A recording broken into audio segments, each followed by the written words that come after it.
An important event was taking place in a large skyscraper with many guests, and there were many journalists. Everyone gathered for the Korea's Greatest Businessman Award.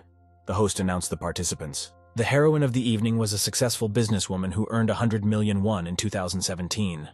She helped raise Korea's prestige in the world. Out came a thin, slim, and a woman in a red modeling dress. The presenter called this successful businesswoman a young talent of the financial world. The woman acted confident. She was young and looked beautiful. Her name was Lady Oh Sunhwa. She was the head of Sunhwa Industries. Korean media described the past business presentation in great detail. Lady Oh Sunhwa's picture was almost on the covers of every major publication. From the newspapers, people learned about the successful businesswoman and her financial accomplishments. The lady was showering in her apartment after work. She had a beautiful young body. The businesswoman looked after herself and kept herself in shape. Oh Sunhwa was resting after her shower and recovering from a hard day. Her personal secretary came up to her and praised her boss for doing so well today. The supervisor tiredly called Minji's secretary by name. The girl informed the supervisor that she had an acupressure session in 20 minutes. Sitting motionless, the lady indicated that she was aware of this. The secretary happily kept talking. She congratulated her on reaching the 100 million won sales mark. The girl added that she was extremely excited right now. The businesswoman said in a detached way that all the money she earned was simply numbers. The secretary froze in bewilderment. The woman said tiredly that there was no difference between 10 million won and 100 million won. They are just numbers that disappear as soon as someone reaches them. The lady said instructively that the real important thing is the ability to get back on your feet, no matter what difficult situation a person finds themselves in. The secretary expressed full agreement with her superior. The girl proceeded to say compliments for the lady. She has always been around the boss lady and knows her too well. The lady was able to comprehend the highest degree of thinking and strength. Nothing and no one has led her off the right path. The saleswoman recalled that she had previously planned to reach the maximum sales volume. At that time, she had planned a sum of 100 million won. She put a lot on the line to achieve it. The secretary timidly inquired what her boss had sacrificed. The lady replied that she had staked her right to repay someone. The secretary kept repeating the words she had just heard from her boss. The supervisor requested that the secretary schedule a board meeting for tomorrow morning at 8 o'clock. At the appointed time, the meeting took place. The board of directors was held in a large skyscraper. The directors were surprised by the president's decision to leave her position for 6 months at a difficult time for the company. The lady and the board members were seated around a large table. A number of directors had told the presidentess that to increase sales, the management of the company must be united under her charisma and focus. They didn't understand how she could step down at a time like this. Kammer said that she fully understood that her request was an impracticable request. Someone on the board jumped up in surprise. The president reiterated that she will personally overcome the challenge, no matter what it looks like. She confirmed that she would do it in the name of sophistication. There was complete silence at the table for a short time. Suddenly, angry reactions were heard from various executives towards the lady. The president said she could not give a reason for her action, and she does not hope for understanding from the board of directors. She rose to her feet and asked the directors permission to fulfill her request. The presidentess asked for only 6 months of freedom and no more. After the meeting, the excited participants began to disperse. They could not realize exactly what had just happened and what the president was thinking about. Some of the directors didn't understand why their supervisor would show such weakness. An unreasonable request for vacation would degrade the company's image. One of those directors noticed that the lady herself had willingly shown weakness. He thought the board could take advantage of this. The current situation may be a good opportunity for board members to fire the supervisor who has been called a ghost. Oh Sunhwa was sitting at home. She was resting after the past directors' meeting. Amidst depression and apathy, she surveyed her surroundings. The lady with a heavy mood sat on the floor with her back against the wall. Once again, she was examining various documents without much attention. It was very difficult for the presidentess to focus on anything. The woman was having a difficult time, suffering from mood attacks. Oh Sunhwa felt lonely, even though she was young and beautiful. As she stared blankly at her surroundings, she thought about being allowed to die. She saw no reason to go on living. A television was playing in the background. The woman heard the main characters in one of the movies talking about parting with life. The girl turned around sharply. She was interested in the words she had heard on TV. It was surprising to the woman that the TV was broadcasting the same thing she was thinking about. Standing, she concluded that most people die in unconsciousness. The lady figured out that it all happens when a person thinks it's over. That's when it's possible to start life anew. Speaking to herself, the woman concluded that true strength does not lie in the ability to never fall. True strength is the ability to get up again and again. No matter what, she began to feel heavy. The depressing thoughts caused the lady to cry. She sat on the floor, practically disconnected from the reality around her. In the background, the television continued to run. The woman heard the announcer announce that the original author was Nam Kun-chul. The next day, the lady drove to work. She kept thinking about the information she had heard on TV. The lady kept repeating and repeating Nam Kun-chul's name to herself. A secretary came over to the lady and gave her a clipboard with detailed information on Kun-chul. The secretary told me that Kun-chul had won the prize of a manhwa contest when he was 17. His debut work was called Cherry Blossom Trembling Petal Season. It's going to be made into a TV series. But author Kun-cheol disappeared and vanished without a trace. The girl informed her boss that Kun-chul had no more successful works. He has become a forgotten author who produces short stories irregularly. The secretary wanted to add something else, but the president has stopped her. The secretary obediently fell silent. She would have liked to say something else, but she realized that the lady had learned what she wanted. The secretary asked the lady what kind of debt she might owe to the author of the manhwa. The social status of the president is very high, so she can communicate with Kun-chul. Min-ji told her boss that it was very relaxed to take a 6-month vacation without the approval of the director's light. Here the girl offered to provide anonymous financial assistance to Kun-chul. The president was surprised by such a continuation. The supervisor told Min-ji that she didn't need any more information. The secretary apologized. The lady said that it is only because of Kun-chul that she is in her position. That is the reason why he is so important to her. The president revealed that she was very much shaken by the words of the author of the manhwa. Thanks to him, she was in the position she is in. She stood up and said sharply that she thought Nam Kun-chul was a worthy person. The secretary listened to her superior with great attention. The lady remembered that in view of his social position, the writer could not be near her. The president said she would do it for him. Riding in the car, the lady thought that she would give Kun-chul everything he needed. She wanted to make an incredible person out of him. Manhwa author Kun-cheol had an unpleasant conversation with his female editor. She reminded him that she had told him this many times, but he didn't understand. The writer sat in deep thought. He made no reply to the editor's remarks. The editor made it clear that they are now trying to create an erotic adult manhwa for men. She repeated separately that the manhwa must be erotic. The writer replied that he understood. Kun-cheol said that in order for the readers to be more affected by the erotic story, more sensual scenes would need to be created. The editor was perplexed and embittered. She grabbed the writer by his clothes and started yelling at him that his main assignment was to improve his drawing. For next, the issue would be drawing erotic scenes with boobs. She clarified that they didn't need his storylines. The editor advised the writer to draw gay scenes if he wanted to touch the readers. Kun-chul left the building and walked by himself down the street. He was annoyed. Once again, the publishers had rejected his story proposal. He decided that he would need to make a short-term deal to serialize his work. Otherwise, he wouldn't even be able to pay the rent. The owner of the property called him over. She asked if he was the one living in the room. Kun-cheol was approached by his landlady. She reminded him that his rent was 2 months overdue. The guy apologized and promised to pay it back by the end of the month. A weary writer walked into the building of a fast food restaurant. It took him a long time to choose his food. He didn't have much money for food. He picked up the bag of food and stared at it for a long time. The writer eagerly consumed the food with chopsticks. He sat alone. Kun-chul thought that the rice balls were very expensive. He pointed out that hot soup would be better anyway since the water is free. The boy began to sell himself to dreams. He realized that after the successful conclusion of the deal, he would be able to eat enough rice balls and ramen. While eating, the guy was completely withdrawn. Suddenly, someone sat on his side. The guy was very surprised to see a young, beautiful woman beside him. Lady Oh Sun-hwa suggested that the guy take a rice ball. The writer and the company executive sat looking at each other in silence. To avoid wasting time, the boy quickly finished his lunch. He gave up the rice ball. Suddenly, the writer jumped up and said he had to go. The lady grabbed him by the shoulder and asked him to wait. She asked the writer why he didn't take the rice ball. The guy kept wanting to leave. Woon-cheol said that he couldn't take a rice ball from a stranger. The lady was taken aback by his answer. She addressed the writer formally by his full name. The guy was amazed at how she could know him. The woman told the writer that she was completely normal and not a suspicious person. The guy didn't know what to answer. He looked at the woman in surprise and thought about what to say to him. She told the writer, then came to him to change his life completely. The meeting ended with nothing. In the evening, the president communicated with her secretary while sitting in the park. The secretary stood next to her boss. She was in a bad mood and was silent.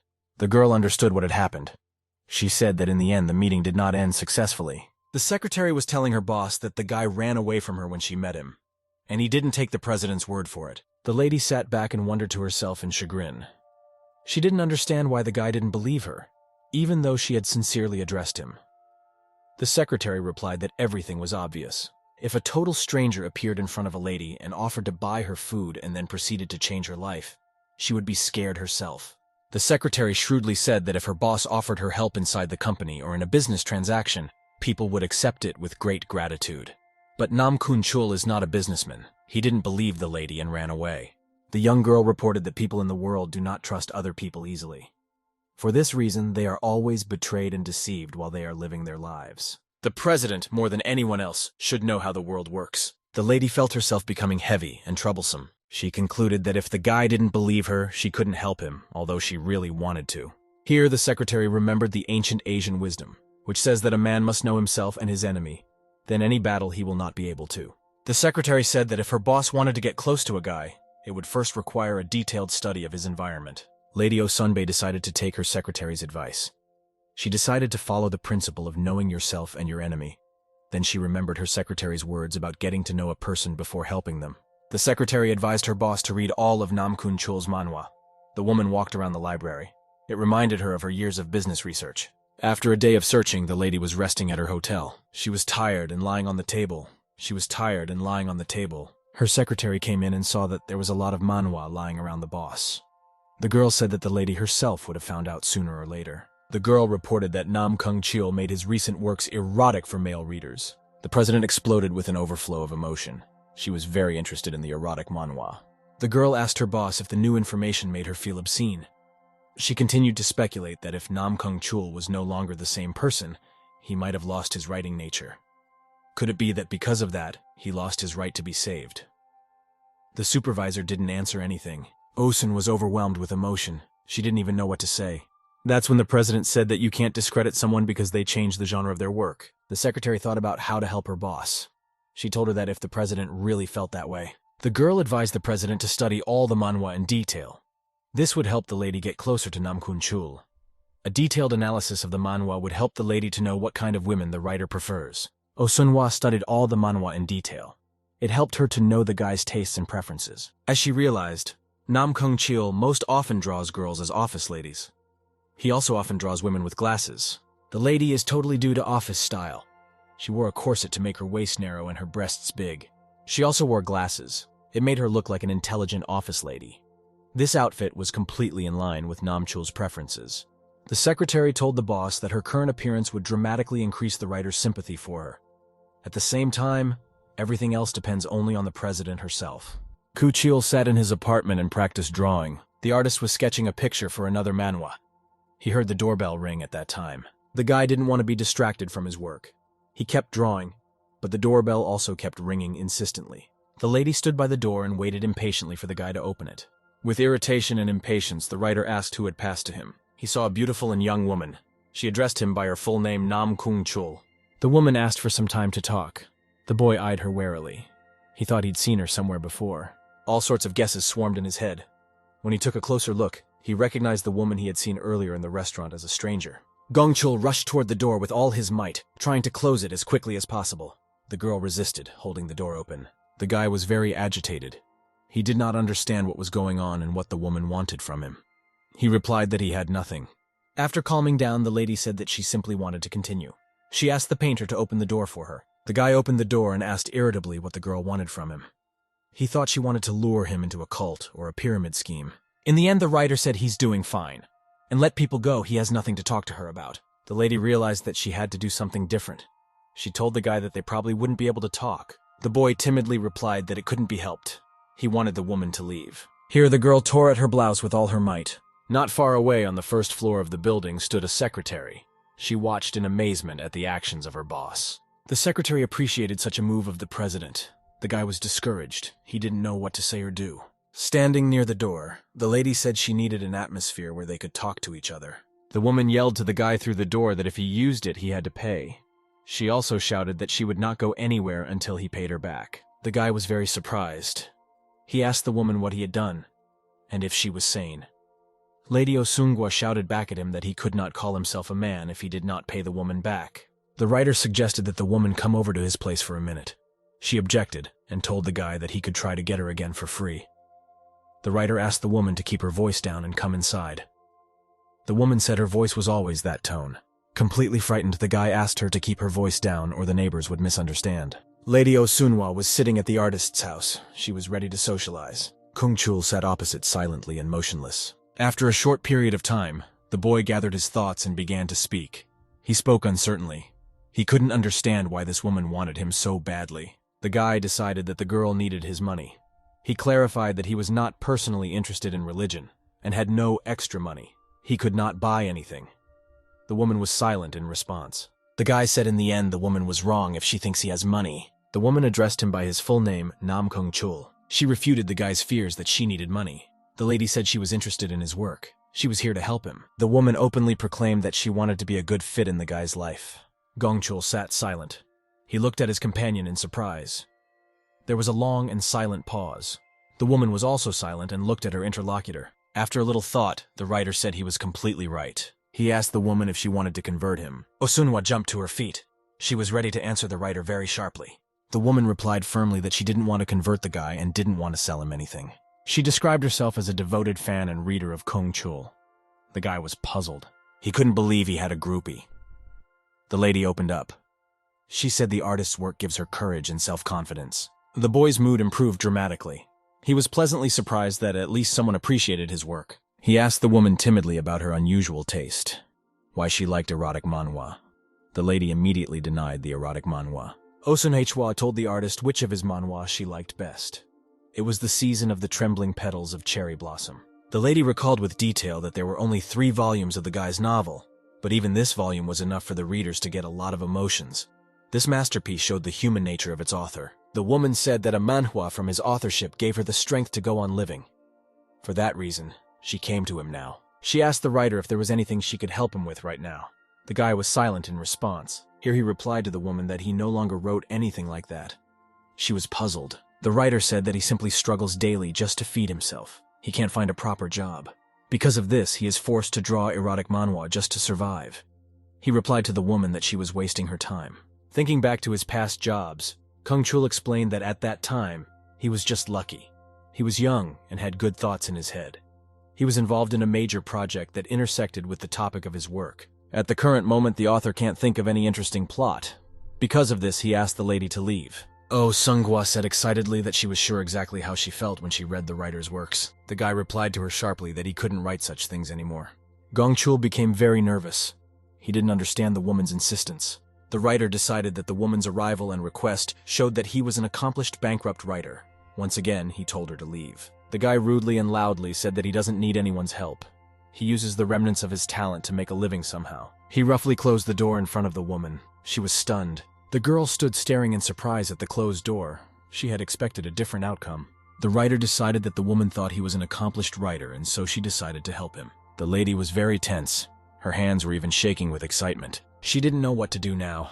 The lady realized that the reason for her failure was her ego. Oh Sunghwa felt that her tactlessness was the reason for the conflict with the writer. The president was very upset. She realized that her wrong actions had hurt the author of the manhwa. Lady Oh Sunghwa sat in the inn in the evening. She pondered the events of the previous day. She was resting on the couch and she was very sad. A good endeavor had ended in nothing. Her secretary came over and offered her boss a whiskey on the rocks. The woman replied that she was perfectly fine. The secretary examined her superior very carefully. She was concerned about the president's condition.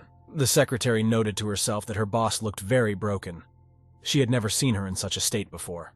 The girl recalled that the boss had faced difficulties before, but she had never lost face before. Nothing had taken her out of her rut. The lady often said that true strength shows itself not in never falling, but in the ability to rise no matter what. The boss wasn't called the ghost president for nothing. She could always hold her own.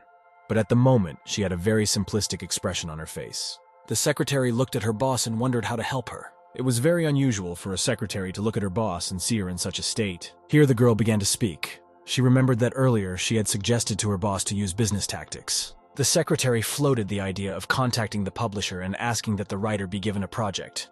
The woman responded with a flat refusal. As the president said, the author's work is her sacred possession. She cannot take control of it. The secretary agreed with her boss. The lady said dreamily that she did not want power and wealth, but wanted to turn into an ordinary person. She wanted to go back to the unknown that was before Sunhwa Industries came into being. The president expressed her desire to help Kun Chul become his support and source of strength, and help him create another great work like his masterpiece Cherry Blossom. The secretary named Min-ji listened to her boss with great interest. She liked her suggestion. Min-ji agreed with Sunhwa's thoughts. She was willing to help the president with everything. The secretary said that if her boss was willing to go that far, she would come up with a new plan. And this plan won't go against the president's wishes. Nam Kwan-chul will get help. The boss said she's counting on Min-ji. Suddenly, the secretary announced that something had occurred to her. She suggested to her supervisor that she use the woman's weapon. Kun-chul was sitting in his office chatting with one of his editors. The editor asked the guy how he could have gotten to such a low state. He asked the writer how he got to the point of drawing erotic manhwa. The fellow said that there is a lot of competition in this field. The editor confirmed this and added that in almost any business, things are like this. The editor added that things are slowly shifting to digital works. The level of consumers reading classic manhwa has dropped sharply. An author can't become popular if he doesn't present his content for free. Guy was surprised by this information. The editor said he had several overseas customers. They also had orders from China. Thanks to that, they were able to survive. He asked Kuchul directly if he was willing to work for China. The boy was walking sadly home. He was mulling over a proposal. He went on to write a romance novel aimed at women. Earlier, the editor clarified that the contract requires the author to write either 25 or 50 chapters. 2 chapters must be published each week. He asked Kuchul if he could do the job. The writer confirmed that he could. Now the guy was thinking about how he could give away 2 chapters each week. He calculated that there were 8 pages in each chapter. In the end, there would be 90 sections within the 2 chapters. Pondering the scope of future work, he somehow felt as if the doors to hell had been opened to him. As he approached his apartment, he even considered calling his editor and telling him he couldn't do the job he'd applied for. Just then he heard a young woman approach him. He looked up and recognized the lady who had visited him before.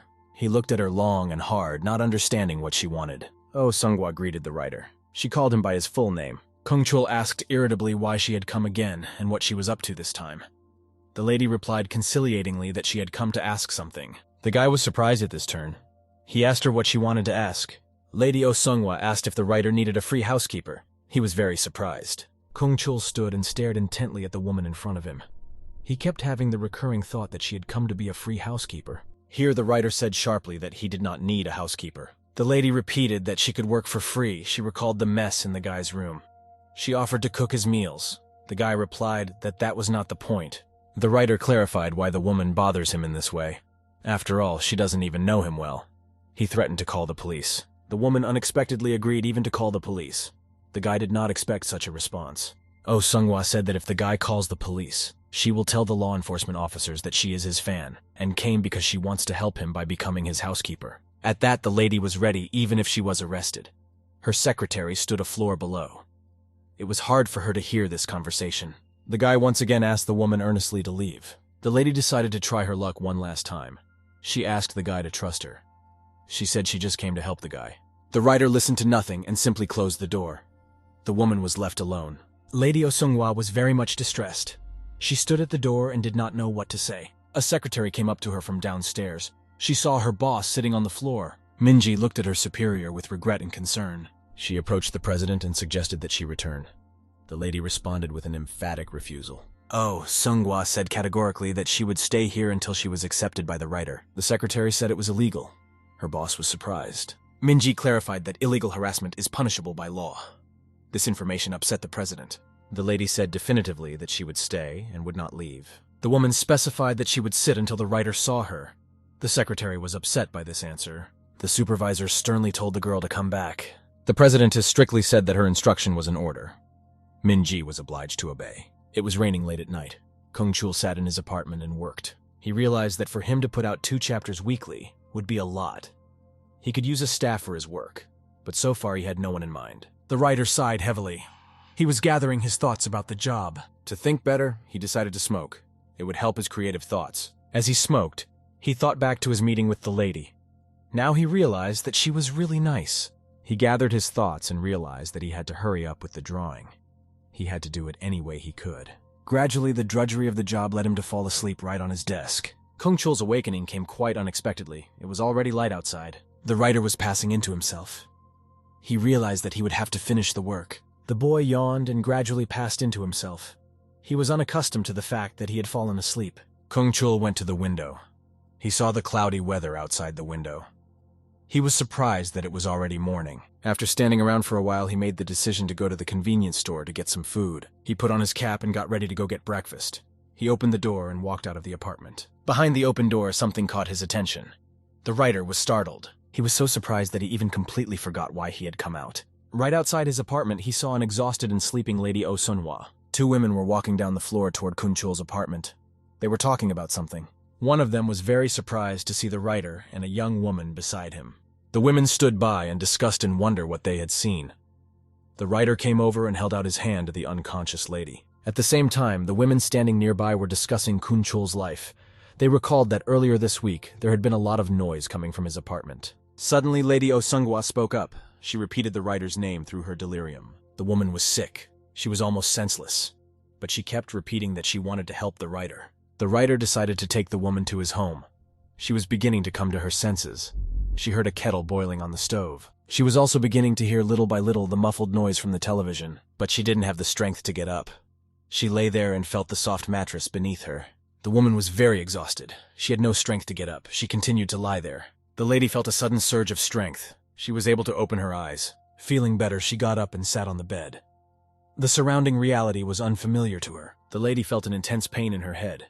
It shackled her consciousness. Suddenly, someone's voice inquired about her standing. She was very surprised. The woman was pleasantly surprised to see writer Nam Kung Chul standing next to her. The guy started explaining to the lady that she was sleeping outside while she had a fever. He took her off the street so she could rest. Suddenly, the girl stood up and jumped off the bed. She bowed to the writer. The lady apologized, expressed regret, and said she didn't mean to impose herself in that way. Kun Chul was embarrassed. He said there was no need for him to apologize. The lady once again said she was sorry. The guy remembered that the lady had already been disrespectful to him. His mood softened. He smiled and decided to put the conversation on a positive note. He bluntly asked the woman who she was. For a short while, Lady Oh Sunhwa was confused. The writer inquired what his guest wanted from him. He also asked where they had seen each other before. The woman was embarrassed. She wanted to answer the guy in a way that would please him. Oh Sunbae became agitated. She had to be sure to find the right words so that the writer would not be offended like last time. She bluntly told the guy that they used to date. The writer was very surprised. The woman said that the guy probably didn't know her personally.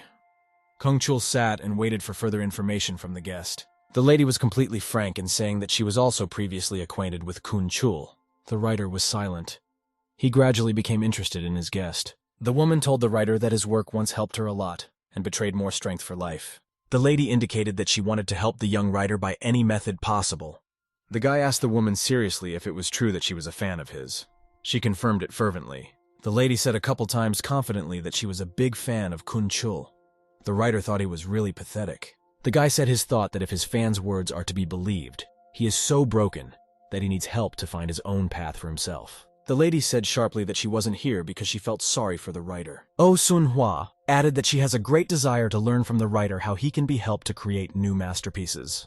Embarrassed, the guy said that he was currently busy creating an erotic manhwa. The writer said that for this reason, he could not be the kind of person a woman might consider an idol. The lady said that it absolutely doesn't matter if the guy is drawing an erotic manhwa right now. The woman added that she wants to help the guy in any way she can. This is all because she believes that he can create masterpieces that will be better than the past ones. The writer was flattered by such words. He suddenly had an interesting idea. Kun Chul asked the woman out of the blue if she could draw. The woman was surprised at such a question. She even queried the writer about it. The guy said that at the current moment, he needs an assistant to help him with his work. If the lady likes manhwa, she could probably help him draw. Oh Sunhwa said confidently that she could draw. She was agreeable to the writer's suggestion. Kun Chul clarified if she had experience in assisting a mangaka. The lady replied that she wasn't sure if her qualifications were enough to be an assistant for a professional. The woman said if she wasn't good enough to be an artist, she was willing to learn. The guy said he couldn't force the lady to be an artist. He suggested even forget about the conversation. Emotionally, the lady asked to be given a chance. She was willing to do any job. She was willing to do laundry or fetch coffee. The guy was surprised by the girl's persistence. He decided to give her a chance if she was so insistent. The writer put a piece of paper and a pencil in front of her. The woman prepared to show her talent. Kun Chul asked her to draw something she was sure of. The lady sat and looked at the boy. She was conscious that she was facing a great trial. The woman was very worried. The pencil was shaking in her hands. She realized the importance of this moment. The lady sat down and began to think intently about what she would best represent with pencil on paper. The excitement made her thoughts jumble in her head. She was aware of the importance of the next test and wanted to do her best. The guy continued to wait. The lady sighed deeply for courage. Calmly, she began to draw. On a piece of paper, she drew the first line. Gong Chul watched her drawing attempts carefully. Gradually, the excitement left the girl. The writer began to wonder and marvel. The woman drew very beautifully and exquisitely. Gradually, neat outlines and an image of a young beautiful girl appeared on a piece of paper. The boy stared at the finished drawing with an unbroken gaze. The image interested him. The lady couldn't tell if she liked her drawing. She timidly apologized to the writer. The woman started to make excuses. She said she might not have the talent to draw a manhwa. She had never drawn anything like this before. The woman said frankly that she wanted to help from the bottom of her heart. She promised that she would work hard on herself.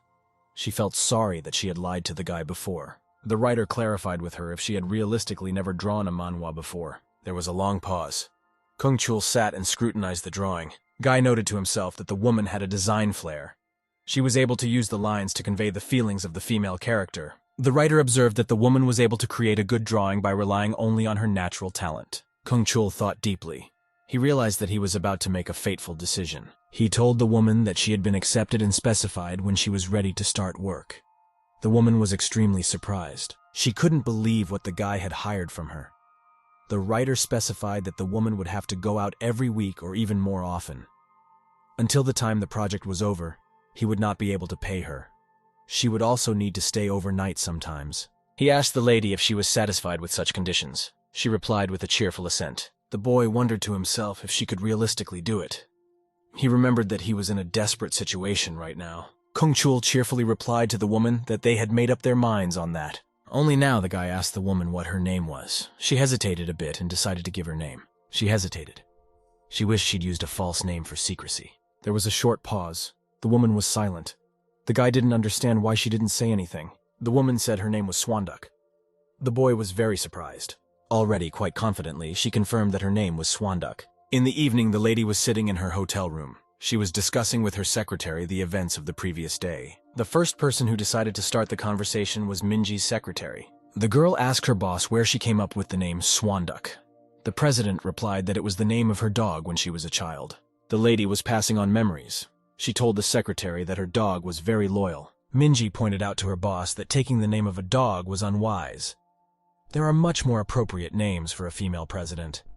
The lady excused herself that the name Swanduk was the first name that came to her mind. The woman remembered that there was a program on TV about a clothing brand called Sunhwa. The secretary guessed that her boss was afraid that if she said her real name, the guy would immediately guess that she was the owner of the fashion brand. The lady told her assistant confidently to call her from today Swanduk. The girl was surprised. She didn't want to call the presidentess like that.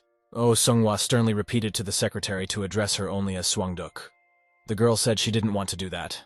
The presidentess told in an unapologetic way that she has to get used to her new name. She has to learn to respond naturally if a guy addresses her as Swanduk. For the woman, it was labor time as an assistant to a manga writer.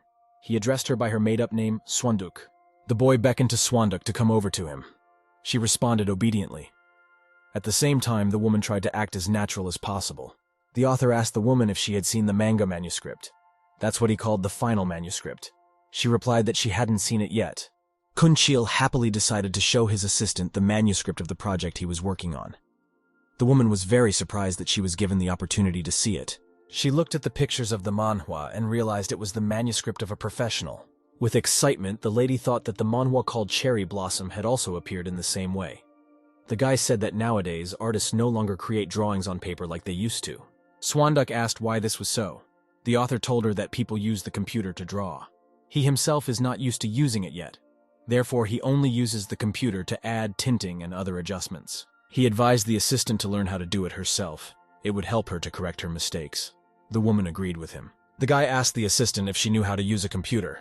She replied that she knew a number of office programs. The assistant clarified where she needed to start. The guy told her that if he were an office worker, she would help him a lot. Kunchil said that he uses a program called photo work in his work. The assistant immediately guessed that it was a program for graphic work. Kunchil explained to Swanduk that she must be able to correctly determine which layout she will be working with. After that, she should take that bitmap file. The assistant wrote everything down. The author pointed out to the woman that he had just explained the concept of channels to her. Here the assistant admitted that she was sorry. In reality, she only understood 70% of what she heard, though perhaps she only understood 50%. Here she bowed and apologized to him. She promised that she would master all the necessary knowledge before the next day. The guy said it was fine. He didn't demand the woman to do everything in one day. The author asked his assistant to help him with the cleanup for the day. He suggested that she start gradually exploring the channels. The woman answered him in agreement. The woman sat down at the table and began to gradually clean up the sketches with an eraser. She sensed that it was in reality very difficult.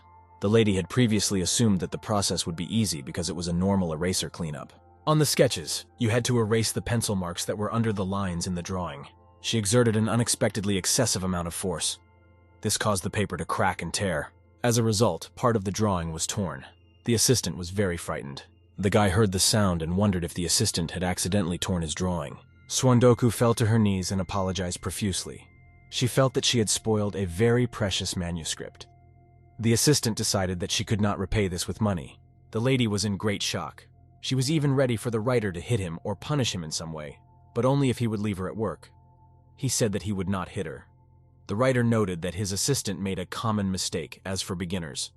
The drawing should be taped and then scanned. At that time, the fate of Kun-chul was being discussed in the editorial office of a publication. One of the female editors was talking to the editor-in-chief. He listened silently and smoked. The girl asked her to forgive her, but she didn't understand why Kun-chul still needed to be kept at work. She decided that Kun-chul no longer had any merit. Also, his manhwa had poor sales figures among adult publications. The editor said that she didn't believe that Kun-chul would be able to produce 2 chapters weekly with an assistant. She asked me to withdraw the proposal. She wanted to introduce the editor to a respectable newcomer. She asked the editor-in-chief for permission with interest, but the editor-in-chief was silent and did not react in any way. He only smoked. That's when the editor-in-chief told the girl that her job was to supervise and look after the author Nam Kung-chul. The editor-in-chief told the female editor bluntly and clearly that his decision about Kung-chul was final. He added to the woman that if she had any complaints about the decision, she could use her time to create better content than Kung-chul. The editor was very upset. This was not the answer she expected. She didn't believe that Kung-chul could create anything normal. She thought like this. The editor-in-chief decided to learn how to turn rocks into diamonds. The editor decided that if the author didn't meet the deadline, she would resign. She decided to call Kung-chul. An unexpected call distracted the author from important work. At the same time, he was creating a sketch. He picked up the phone and asked who was calling. An editor named Nan Ken asked how far he had gotten in his work. The guy replied that he was busy with work at the moment. The girl confirmed to him that this is what he should be doing.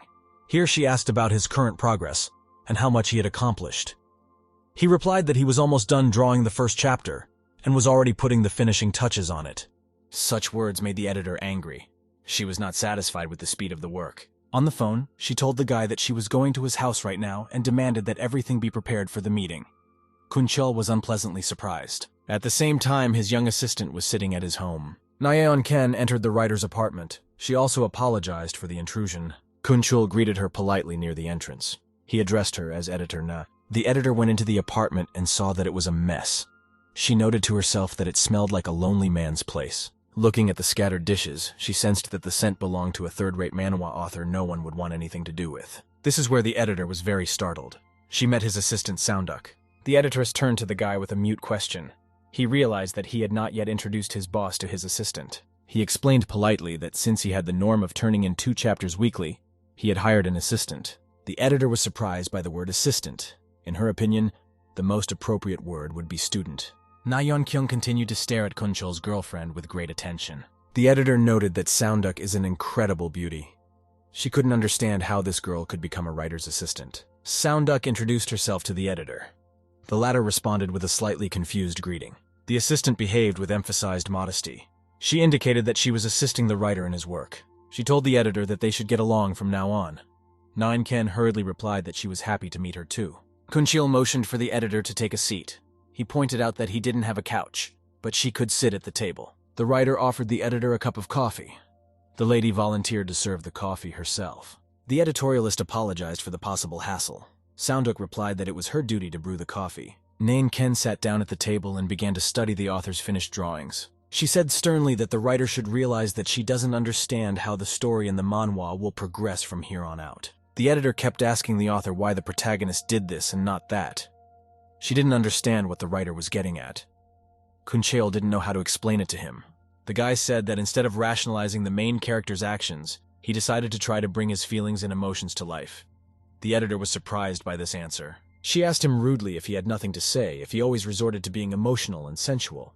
She added that he should end it. Kung Chul was surprised to hear her answer like that. He realized that he would have to change the way he worked. The editor asked sternly how long he would stay in one place. He may have been famous in the past, but now he has to fight for a place. She demanded results from her before trying to bring emotions and feelings to life. The results will affect the money the author receives. The editor told him that if he couldn't do his best, he would be known as a loser. She even suggested that he admit that he was worse than a rookie who was paid less. The author was very discouraged. He kept asking to be changed. Kun Chil said that he never saw himself as some special or amazing person. The editor asked him why he didn't understand her words. The editor also reminded him that she had told him this information before.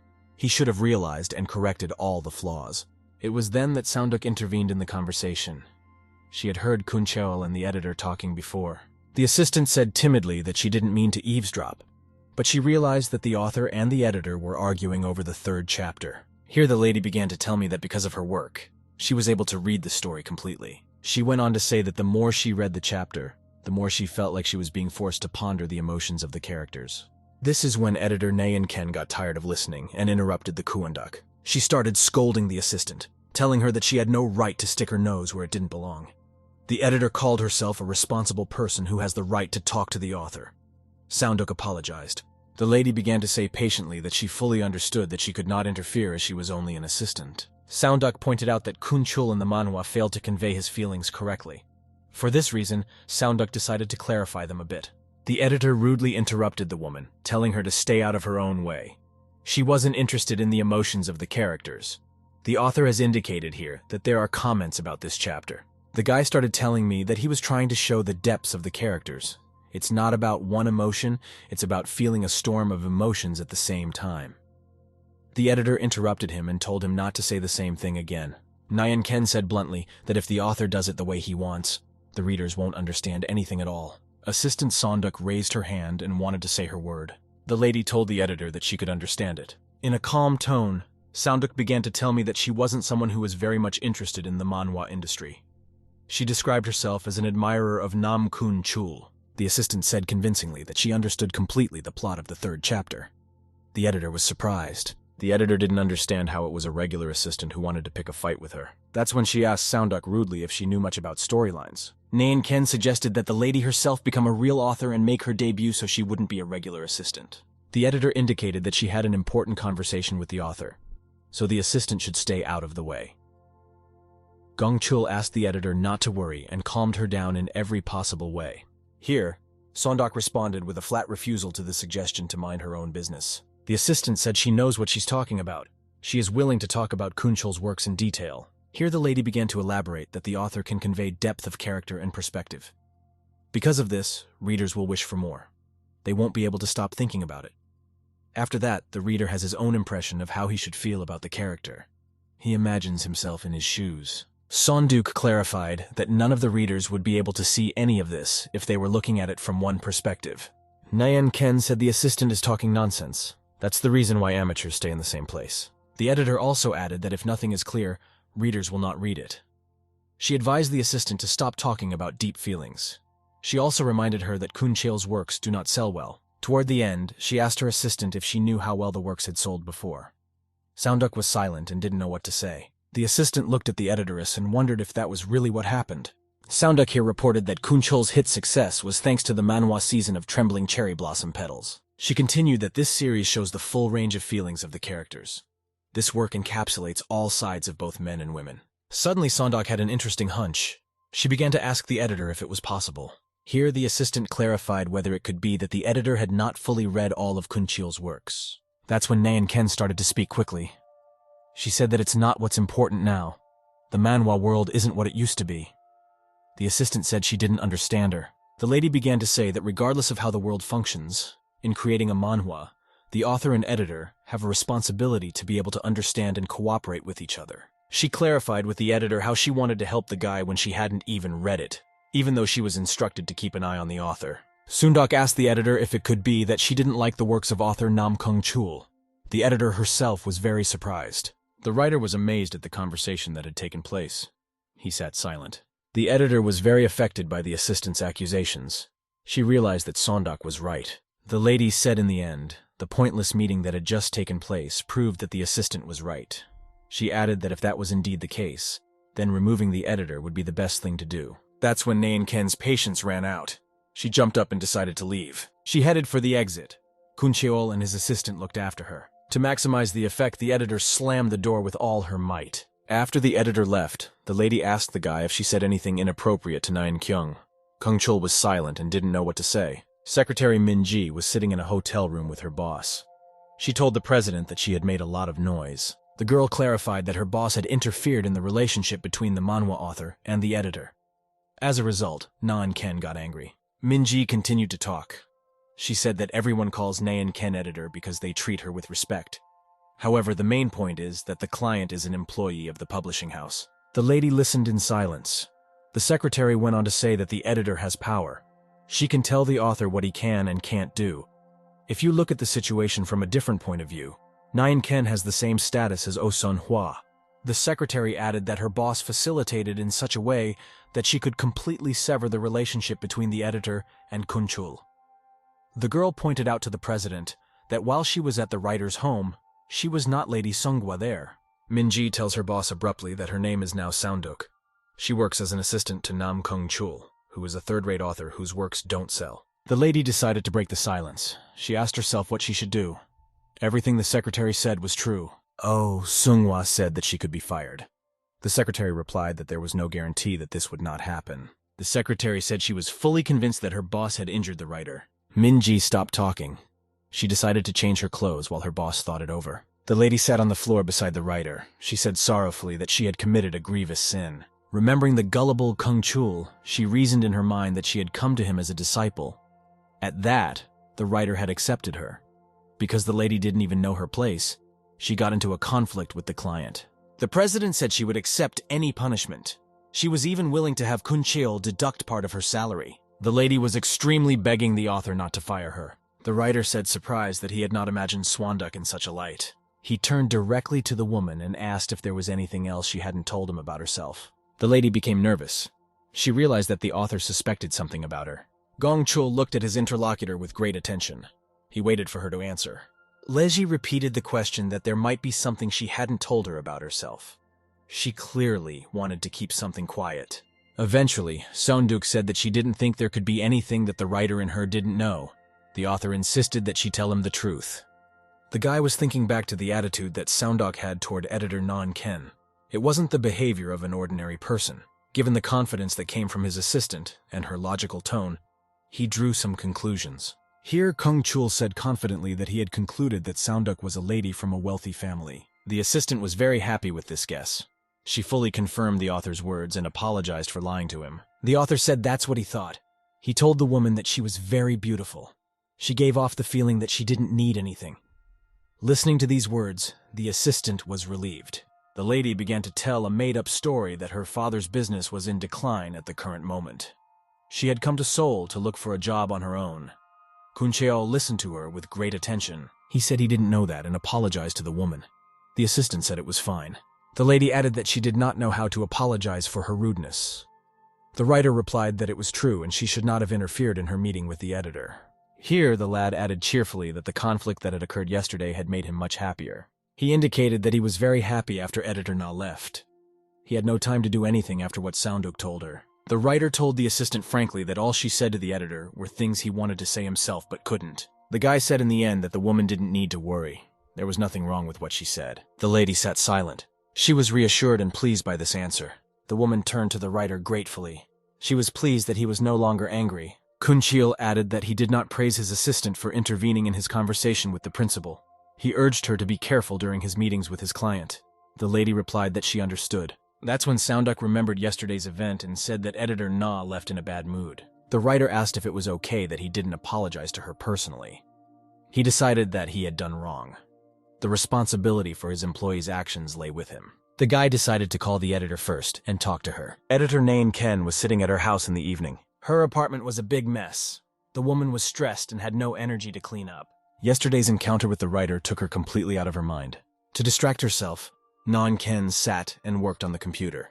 She wanted to forget the previous meeting. The appearance of the writer's assistant kept popping up in her mind as she wondered if the editor had read Kun Cheol's work. Naeun Ken wanted to forget it all, but the image she disliked kept reappearing in her mind. She saw Seonduk's appearance for the umpteenth time when she asked her how she wanted to help the writer without reading his works. The editor was very annoyed. No matter what she did, she couldn't get her mind off it. Most of all, she couldn't understand what was wrong with Seonduk. After all, she's just an ordinary assistant. The editor was very hurt that some assistant dared to lecture her. The editor-in-chief gave her the author of Kun Chul not to be a fan of him. The editor-in-chief didn't give her the author of Kun Chul because she was a fan. The editor decided to read the writer's work. She decided that it would help to expose him. She really wanted to prove that this writer was only a third-rate author. Sitting by the computer, Naeun Ken said to himself that Kun Chul's works were not valuable enough to be sold as books. Only e-books for sale saved him. In the hotel room, Lady Oh-sun Hwa was chatting with her secretary. Minji informed her supervisor that she had found detailed information about Naeun Ken and found out where she resided. The girl continued to report that the editor lives in X house, which is not that far from here. The girl kept reporting that the editor lives in X house, which is not that far from here. Minji went on to say that the editor had applied a couple times to a large company for a writing position, but she was put in charge of the manhwa department instead. Then that department fell apart. As a result, Naeun Ken is at her current place of employment. This is the 4th manhwa department she's headed. The lady sat in silence and listened to the detailed information about the editor. Minji told her that most of the authors that Naeun Ken supervised were women. They weren't able to achieve much success, but it couldn't be said that female editors didn't have any talents. Suddenly, Seonduk asked about the editor's marital status. Minji replied that Naeun Kyung's father owns the store. He runs it with his wife. The editor has an older brother. The lady decided to go to Naeun Ken and apologize to her. She really didn't want the writer to get in trouble for what she had done. The secretary replied that this was not a good idea. Minji added to her boss that even if she apologized, the editorial lady would not accept it. The lady added that she would have sincerely apologized. The secretary clarified that an apology would not have done any good because of the fact that the editor and the president are at different levels. Because of the influence that Oh-sun Hwa has, it would only make the situation worse. Minji proudly said that her boss is a strong and proud person. Therefore, she should stay away from it. She promised to come up with another plan. She put forward a philosophical comparison by saying that there is no good if oil and fire go against each other. The president was pleased that her secretary thought of her that way. Once again, the lady repeated to herself that this was her mistake, and she should not have gotten involved herself. She ended the conversation with the hope that the situation would pass and the writer wouldn't have any problems. At the same time, editor Naeun Ken was sitting at her home. She was purposeful and focused on the internet. The woman had previously set herself a goal to study all the works of authorship of Kun Chul. She persisted and frantically worked her mouse, flipping through many pages from the author's manhwa. She needed to find something to compromise the writer with. Naeun Ken thought she had found something interesting. It caught her full attention. The editor recalled Kun Chul's words. He was talking about how he tried to show the underlying traits of the characters. The author had specified that it was not just one emotion, but a mixture of several emotions at the same time. There was a pause, and Naeun Ken pondered. She was comparing in her mind what she had heard from the writer and what she had just seen. After sitting for a bit, the editor decided it was time for action. She rose resolutely from her seat. She decided to come to the bookstore immediately. There she hoped to find something important. Even though it was late evening, Naeun Ken came to complete her search in the store. While in the library, Naeun Ken began to walk the floors looking for something she was interested in. She found and looked carefully through the shelves. She was sure she had seen one of Kun Chul's books for sale here before. That was when she had seen it. At last, her search was successful. She fixed her gaze on the book she had found. On the shelf, among the books of various authors, was a book by Kun Chul. Naeun Ken gently held the book in her hands. She thought that the book was really old. There are still copies of it on sale. The woman was overjoyed after finding the book she wanted. She held the book in her hands and gathered her thoughts. She had to do something now. Naeun Ken walked resolutely toward the exit and thought to herself that she was only buying the book to familiarize herself with Kun Chul's work. The secretary told the supervisor that the editor had just left the bookstore. Minji clarified whether to follow Naeun Ken. The lady replied that it was fine. That's where they would stop today. Later, the secretary was riding in a car with her boss. Minji reminded the lady that she wanted to see where the editoress usually went so she could accidentally run into her on the street. Oh Sung-hwa thought that such an encounter would seem suspicious to the editoress. Unexpectedly, the supervisor said that they needed to stop by the bookstore. Such a request surprised Minji. The secretary felt very close to her boss. She imagined the two of them lying on the bed together before going to bed. The boss and the secretary came into the bookstore together. Minji inquired quietly as to why they had come here. The lady thought to herself that it had been a long time since she had walked around a bookstore so carefree and free. The secretary asked if perhaps her boss wanted to buy some book or something. Lady Sunbae thought that if she had already come here. The secretary watched the president silently. The lady stood looking at the bookshelf in silence for a long time. She couldn't remember exactly what she needed. She said to herself that the book she needed was probably not here, as it was very old. The woman said she wanted to buy another copy of the book to add to her collection. The secretary asked which work she was referring to. The lady said she wanted a book by Kun Chul called Cherry Blossom Petal Fluttering Season. The receptionist said that the store probably didn't have copies of the book since it had been published a long time ago. Minji said that copies would not be lying around the entrance. She decided to ask if they had such books in stock. The supervisor thanked her. The lady agreed with her subordinate. The book she needed was probably not reprinted. The secretary addressed her boss, calling her the president. She said she was discouraged by the situation. The lady reminded her that she should be called Swanduck. The secretary repeated her boss's new name to herself. The lady said that the book she wanted was probably not in the store. Minji reported that there was only one copy of volumes 1 through 3 left in the store. The girl added that they had just been sold. The seekers had no idea that the books they needed had been purchased by the editor. She was on her way home at the time. Na and Ken went up to her apartment. She wanted to start reading as soon as possible. The editor was lying on the bed looking at the books she had bought. She was really looking forward to this moment and was ready to start reading. Nan Ken put her hand on the cover and prepared to study this book by Kun Chul. She realized at that moment that familiarity with the work could seriously change her attitude toward the writer. She remembered the words of Sounduk, who had asked how an editor could help an author create a work if she hadn't even read his work. After reading it, the editor leaned back on the bed, exhausted. To herself, she admitted defeat. Nan Kyung thought that Kun Chul was also in reality an author who showed an all-around palette of feelings. She thought to herself for the umpteenth time that she had screwed up. The next day, editor Yoon Kyung hurriedly met with Chul at a cafe. Nam Kyung sat across from her. Na pulled out his manhwa and placed it neatly on the table. Seon Sengnim began to ponder while watching Kyung, who was drinking her coffee. This time she decided to schedule the meeting outdoors, apparently so that Swanduk Si could completely disappear from sight. Chul realized that he couldn't ask for a new editor, but working with Na was a misery because they had different goals. After a while, Yoon Kyung suggested that he start a meeting. Nam agreed with her. On began to talk about page 8. Regarding the continuous 3-part monologue, Kun knew she would notice this point. Son Sinem thought he'd have to cut it down to one panel because he was getting bored with this fight. Editor Kyung noticed the displeased expression on Chul's face. She continued, "The main character denies his own emotions. Na assumed Nam purposely did that to turn things around." Sun Senim thought for a while, disengaged from the discussion of the manhwa in question. Afterward, he said he purposely portrayed this scene to convey exactly those feelings. Chul suggested she cut a few pieces to fit into something trendy in the current times. Na replied that she would like to keep it to just 2 parts and then create a climax at the end, adding that this turn of events shouldn't kill the character's hidden emotions. Sun Senim in turn was puzzled because normally editor Na behaved differently. But now she was interested in his opinion on his own work, which wasn't like their regular meetings. She didn't just criticize his work, she pointed out his flaws and tried to get Kun to correct them. Na was attentive to his person and duly parsed his intent. Gil thought she was right. Sun Senim admitted that he has a bad habit of prolonging emotional tension, thus increasing the chapter, adding that instead of a 3-part scene, it would be more effective to reduce it to 2. Kyung smiled back. Na said she wanted to use this chapter for plot development, Nam replied.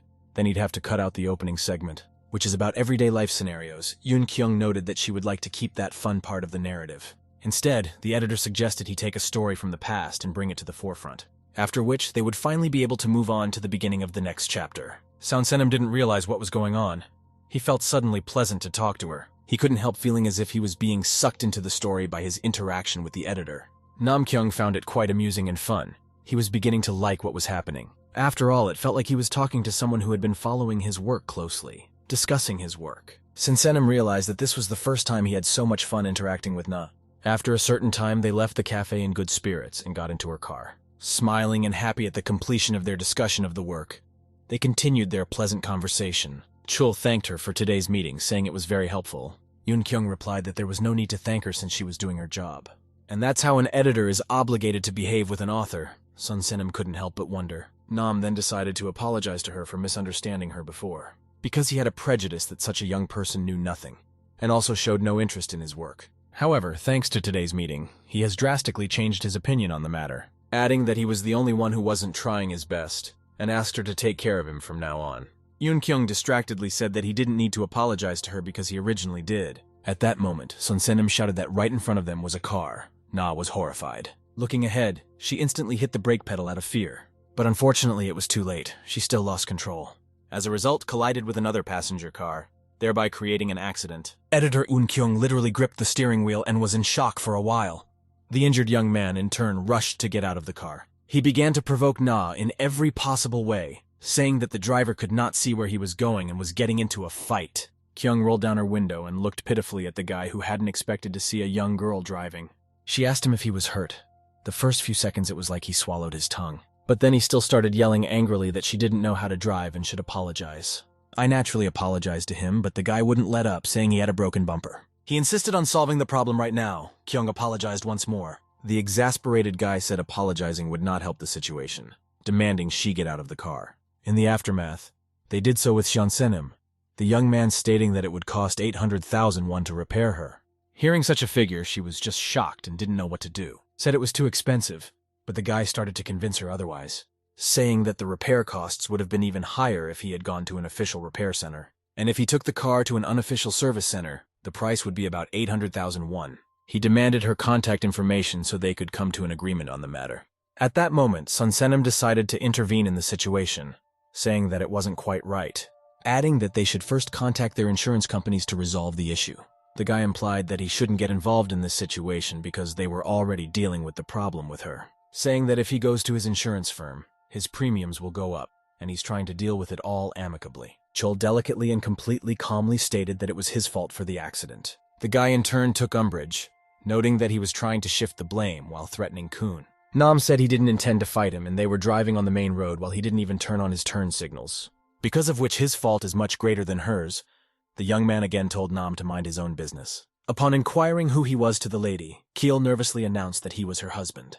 Editor Na was dumbfounded on the spot and stared at the angry Sun Senim in surprise, who kept insisting, saying that if the accident happened at an intersection, they should go to the insurance company. He added that raising the tone would not solve the problem, and there was a video recorder in the car, and he doesn't have to enter into negotiations until the insurance companies step in and figure out repair prices. After a few persuasive arguments from Sun Senim, the guy still gave in, and they contacted their insurance companies. Then they all amicably separated in different directions.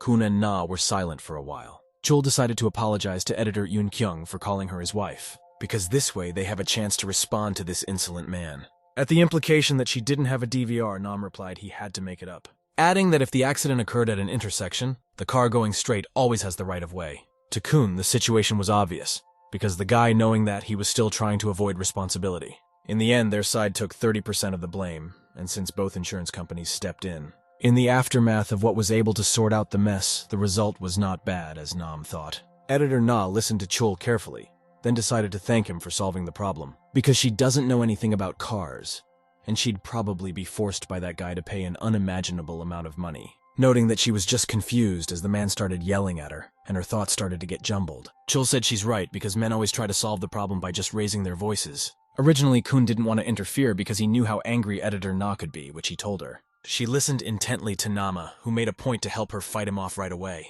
Yoon Kyung asked him if he thought she was so vulnerable in reality, pretending to be a strong person. Seon Sung Nim shivered. Chul said he should have come to her rescue earlier, but if he upset her, he apologizes. Editor Na looked at him, smiled. After an awkward pause, she decided to confess, saying that Sun Senim is absolutely right, and she's the person who messed up.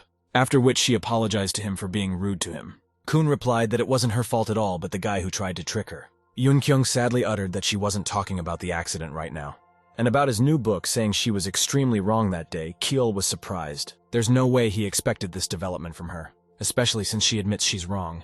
They were silent for a while, Sun Senim looking at her passionately. Nam Kyung quizzed her if it was really about his new job. And what exactly was she wrong about? Na said she disregarded his writing style, and didn't behave in a manner befitting an editor. After noticing how his assistant was right, for she had not read his previous works, she was inclined to write what was trending. But the editor's job is to understand the author and help them create work that shows their individuality. Eun Kyung repeated her words of regret for that unfair treatment of him, which was manifesting from her side. Sun Senim took another look at her. Then he suddenly leaned back in his chair and smiled back. Chul decided to have a frank conversation like that, saying that she wasn't completely wrong. After all, he's old-fashioned, and some of her comments hit the mark. He lacked skill and couldn't do what was asked of him. Na replied that the emotion he conveyed in his previous series, Cherry Blossom, is awesome. We were told that this kind of work is hard to find, but it's actually an old book called Cherry Blossom that came out years ago. She was surprised Kun added that in many ways it was really his fault, because the author should be able to take the editor's comments and incorporate them into his or her text without losing his or her style. After all, that's what true professionalism is all about. Keel smiled at her. Editor Na pondered over his words. Sun Senim muttered that today's meeting was good for him. He saw how hard she was working. Nam said he would try to get good results in the next chapter. Yoon-gyong remained silent while smiling, and then she still said she would look forward to his next chapter. Kun replied that he would give it his best effort. A few minutes later, Editor Na successfully drove Sun Senim home. Where he was encouraged, he set about continuing work on the next chapter. Assistant Sun in turn brought him a snack and watched what he was doing. She was tormented by one question, which she still dared to ask Sun Senim, on how his meeting with Na's editor today went, because Nam came back in good spirits. Keel enthusiastically replied that the meeting was extremely productive, and they had time to discuss a lot, adding that editor Yoon Kyung actually has a very honest and sweet character trait. Kun said that he hadn't noticed before, but editor Na has a pretty cute and handsome face. Hua was extremely displeased to hear this.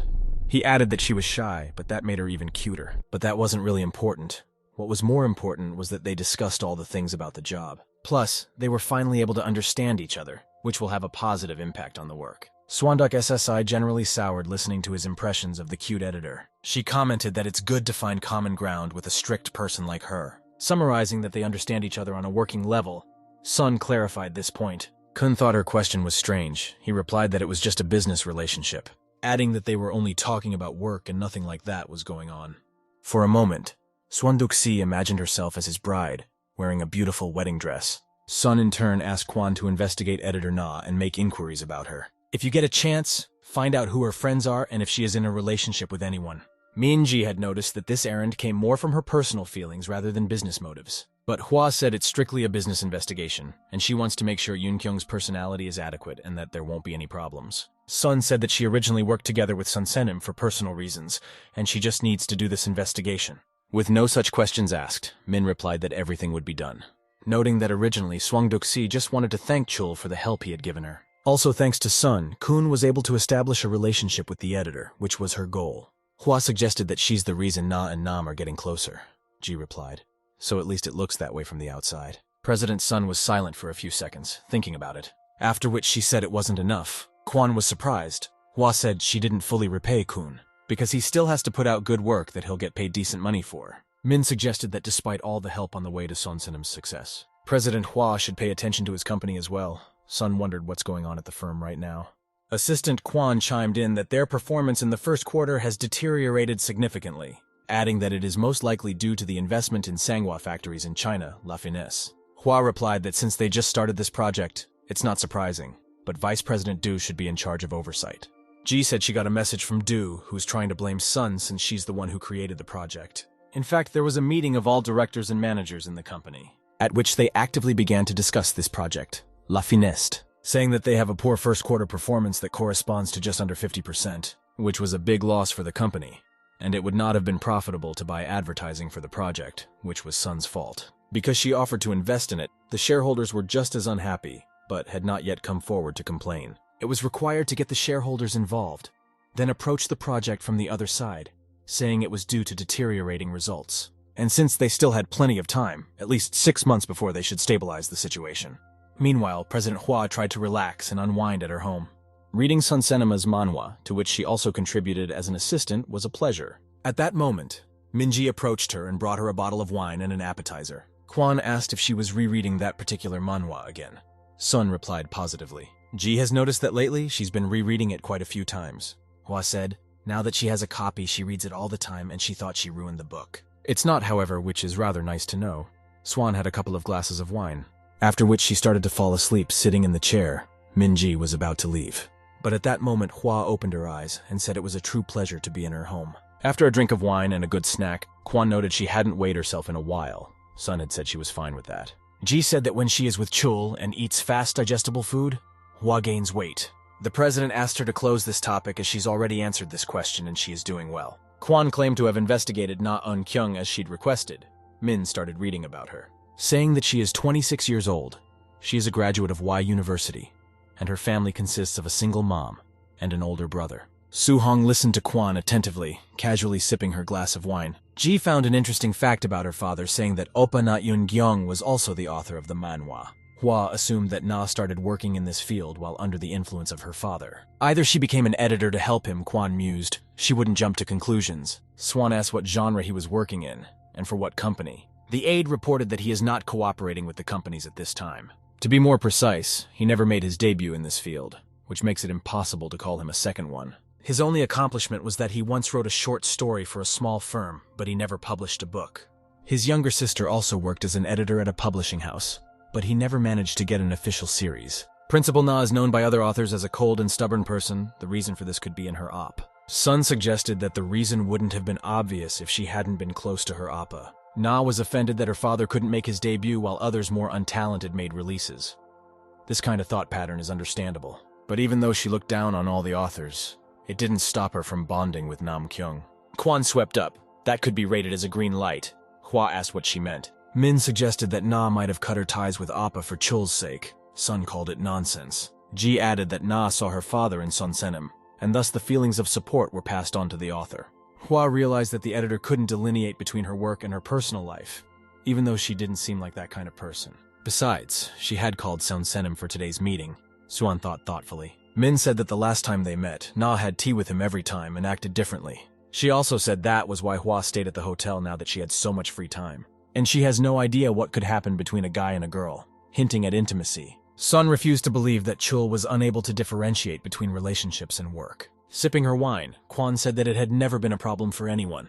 And the truth is, if they're going so well together, you can't imagine a better life partner. By doing so, the author kind of kills two birds with one stone at once, and he gets a relationship and an editor on his side. Sun literally dissolved in the moment. Ji in turn continued to reason, saying that the best way to accomplish their goal is to bring Nama and Na closer together. Minji's assistant suggested that helping these two get along with each other was the best way to accomplish their goal. President Sun Hwa chose to remain silent at this moment, staring at the papers. Na Un-kyung initially seemed like a jaded person who could have hurt Shun Senim if she had been around. Sun recalled Kun Chul expressing his gratitude to editor Na as they finalized the concept for his current work. Adding that they would spend these days at a fine pace, Hwa continued reading. She got the idea to try and help them bond. Sun leaned back in her chair importantly. Aide Minji realized that President Hwa was up to something. Meanwhile, Sun Senim hurriedly met with editor Na. They walked into one of the city's coffee shops, where Kun Chul was finishing the last chapters of his concept. Editor Kyung watched enigmatically, watching Sun Senim, who was engrossed in the case. Chul continued without distraction, and dutifully finalized the chapters while she looked at him silently. After a while, Kun announced the completion of his concepts, chapters 9 through 12. He carefully handed the manuscripts to Na's editor, asking her to read it. She graciously agreed, after which she began to peruse his work, experiencing pleasure. She couldn't contain her emotions and smiled. Sun Senim in turn became pleased. Kyung stated that it was an amazing job, noting how well he had done. Keel cheerfully replied that he'd take care of the rendering. The editor said they were done with chapter 8 and would take up the publishing schedule. Sun Senim noticed that when they see each other, everything goes smoothly, adding that he is extremely grateful for the advancement of his work and the responsible leadership of the project. Na started rummaging through her bag, saying she had a present for him for a job well done. Joel was in anticipation of the moment. The editor placed the clipboard on the table. He was shocked. The editor declared that now he could create his masterpieces not only on paper. Adding that it was for him to work more efficiently, Sun Senim replied, saying that he couldn't accept such an expensive gift. Na was surprised. Kun mentioned that the gadget suits her better, editor Kyung replied. She has one just like it. An idea came to her at that second, to cheat a little and tell not quite the truth. At the stated that it was given to him by the company, Sun Senim looked at her in surprise. The editor said that this tablet will be written off as a corporate expense to help Chul in return for special content. Kun happily agreed, thinking it was very good company, adding that he's actually always wanted to get something like this, and he won't let them down. Sun Senim wanted to thank her somehow, saying that content couldn't be a gift. To that end, he invites her to dinner. Naturally, Keel treats her. Na tried to politely refuse because the company had given it to him, but Kun insisted, saying he wanted to make her feel good. Besides, with his treat, he'll thank the company in some way. Kyung enthusiastically asked if they could go to an expensive establishment. Cheel replied that only wherever his finances would allow him. After a certain time, they got together in the evening to go to an inexpensive cafe, where they began to actively celebrate their successful cooperation by drinking some alcohol and having a good meal. Editor Na's point was that those sushi were absolutely scrumptious. She thanked him, Nam replied that it was just sushi at Keitan Sushi. Kyung said the price isn't that important because he's the one who invited her to dinner, and that's what matters. Chul noted that since he had treated her to a not-so-expensive meal, he had another treat for her. The tipsy Na rushed to ensure he received his monthly payment early. Kun replied that it wasn't necessary and should just stick to the rules. The editor offered another drink. Surprised, Seonseng-nim agreed. Seeing how well Kyung was holding up, they emptied another pint each. After a while, they still went out into the fresh air where Chul hurriedly said goodbye to Na, noting that he was insanely pleased with how they had spent tonight and swapping different stories. Adding that he wished he could spend more time with her like this. The editor glanced at him with embarrassment. She promptly interrogated him. Sunsenim confirmed her intentions, because a good time with his editor is essential to his work. Na agreed with him, saying it was important for her work too. She suggested that if they were going to continue, they might as well do it now. Chul was pleasantly surprised. Editor Na asked if he was ready for the third round. But this time it's her treat. Kun didn't know how to react to the offer, then naturally agreed. Meanwhile, it was late evening. Walking through the streets of the city at night, they decided to go to the next bar, where we ordered more alcohol and continued our pleasant pastime. Having an extremely interesting and lovely conversation with each other, Nam has picked up on the fact that this place has a nice ambiance. Kyung said that they only go to this place after meeting special authors. Chul jokingly said that in that case he had come to a forbidden place. Na smiled back. Afterwards, inquiring if he would like another glass of beer, Kun graciously agreed. After a few minutes and drinking a few pints, editor Kyung was already very drunk. She claimed that all authors are completely talentless, demanding Sunsenim's approval. For everything, she didn't hold back, saying that they are all detached people who only come into this world with their talents, and that's why Kun needs to understand. Whether it was his business exactly, at this point, Chul tried to tell her that she was extremely drunk, and it was necessary to stop. Na refused, then asked him if he thought the editor was a creature that shouldn't hang around him. He told us that he didn't think so, which was another reason for her to drink, which she urged him to do.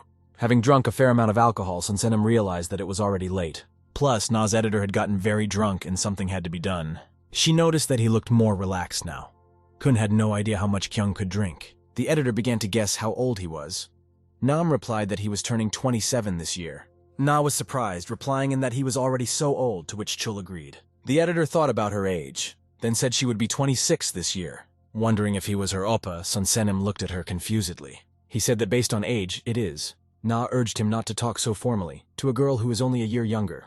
Kun replied that he couldn't communicate with his editor any other way. Looking at him enigmatically, Na said he was allowed to disobey the chain of command.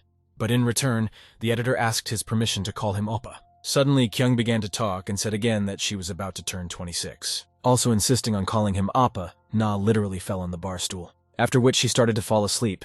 Kyeol realized that the editor was no longer able to continue the evening. He was extremely uncomfortable being called oppa, even for a pretty girl like her. He hurriedly informed her, but Kyung in turn finally fell asleep. Realizing that this was already a problem, Sunsenim hurriedly woke her up. But it wasn't that easy. He called her name for several minutes, nudging her in the shoulder. However, a sound sleep kept her awake. Kun realized that the last glass of beer was unnecessary. Having absolutely no idea what to do with editor Kyung, Nam decided to go out in the fresh air with her, where she began to play whimsically with the dog, swaying in different directions. Chul made the only right decision, throwing Na on his back. He headed to take it home. Kyung had said Appa was good at drawing and would become an artist or cartoonist. Kun replied that drawing well is not enough. To become an artist, Na said will set up his own publishing house, where will be in the role of boss, publishing and promoting his work. Nam mouthed that he is looking forward to this moment. The cheerful editor Yoon Kyung replied that she would definitely do it for him. After mumbling something inarticulately, Chul continued to carry her along the streets back home. Finding herself half asleep, her eyelids grew heavy, and finally Na fell silent. Opening her eyes periodically, all she could see in front of her was his neck. Realizing that he was carrying her, Kyung gradually fell into a deep sleep. Sunsenim carried her carefully and gently so as not to accidentally wake Na, which in turn had no thought of waking up.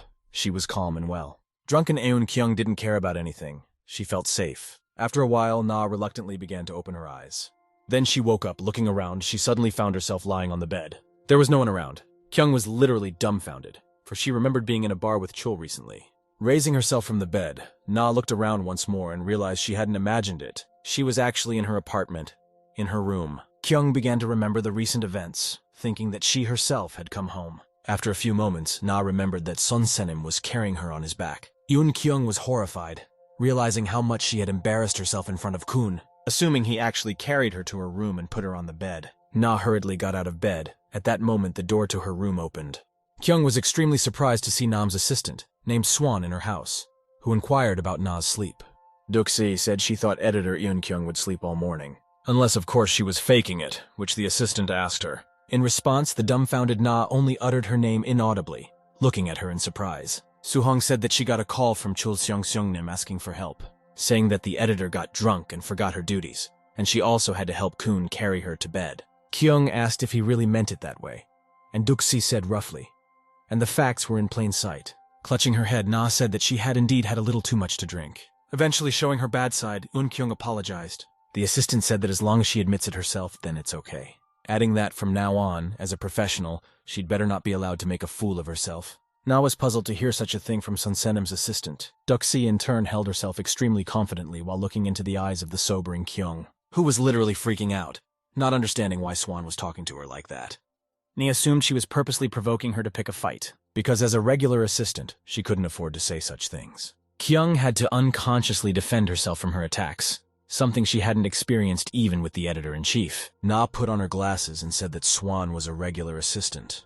But involved in personal matters, Duxi replied that it was a forced situation since she is obligated to help Kun, saying that Cheol as a man didn't want to go into the woman's room, so he called her as his student to help. Kyung swept up by saying that she sacrificed her personal time to help the author of the manhwa with a non-work-related matter, then asked if she was really working under Nama's guidance to learn manhwa making. Swan replied in a monotone voice that editor Na was absolutely right, adding that she doesn't work for Sun Senima just to become a manhwa author. She literally shocked Kyung by asking what Duxi meant and who she really was. Na didn't give her a chance to answer, asking her questions, why she was under Kun's wing, and what she was up to.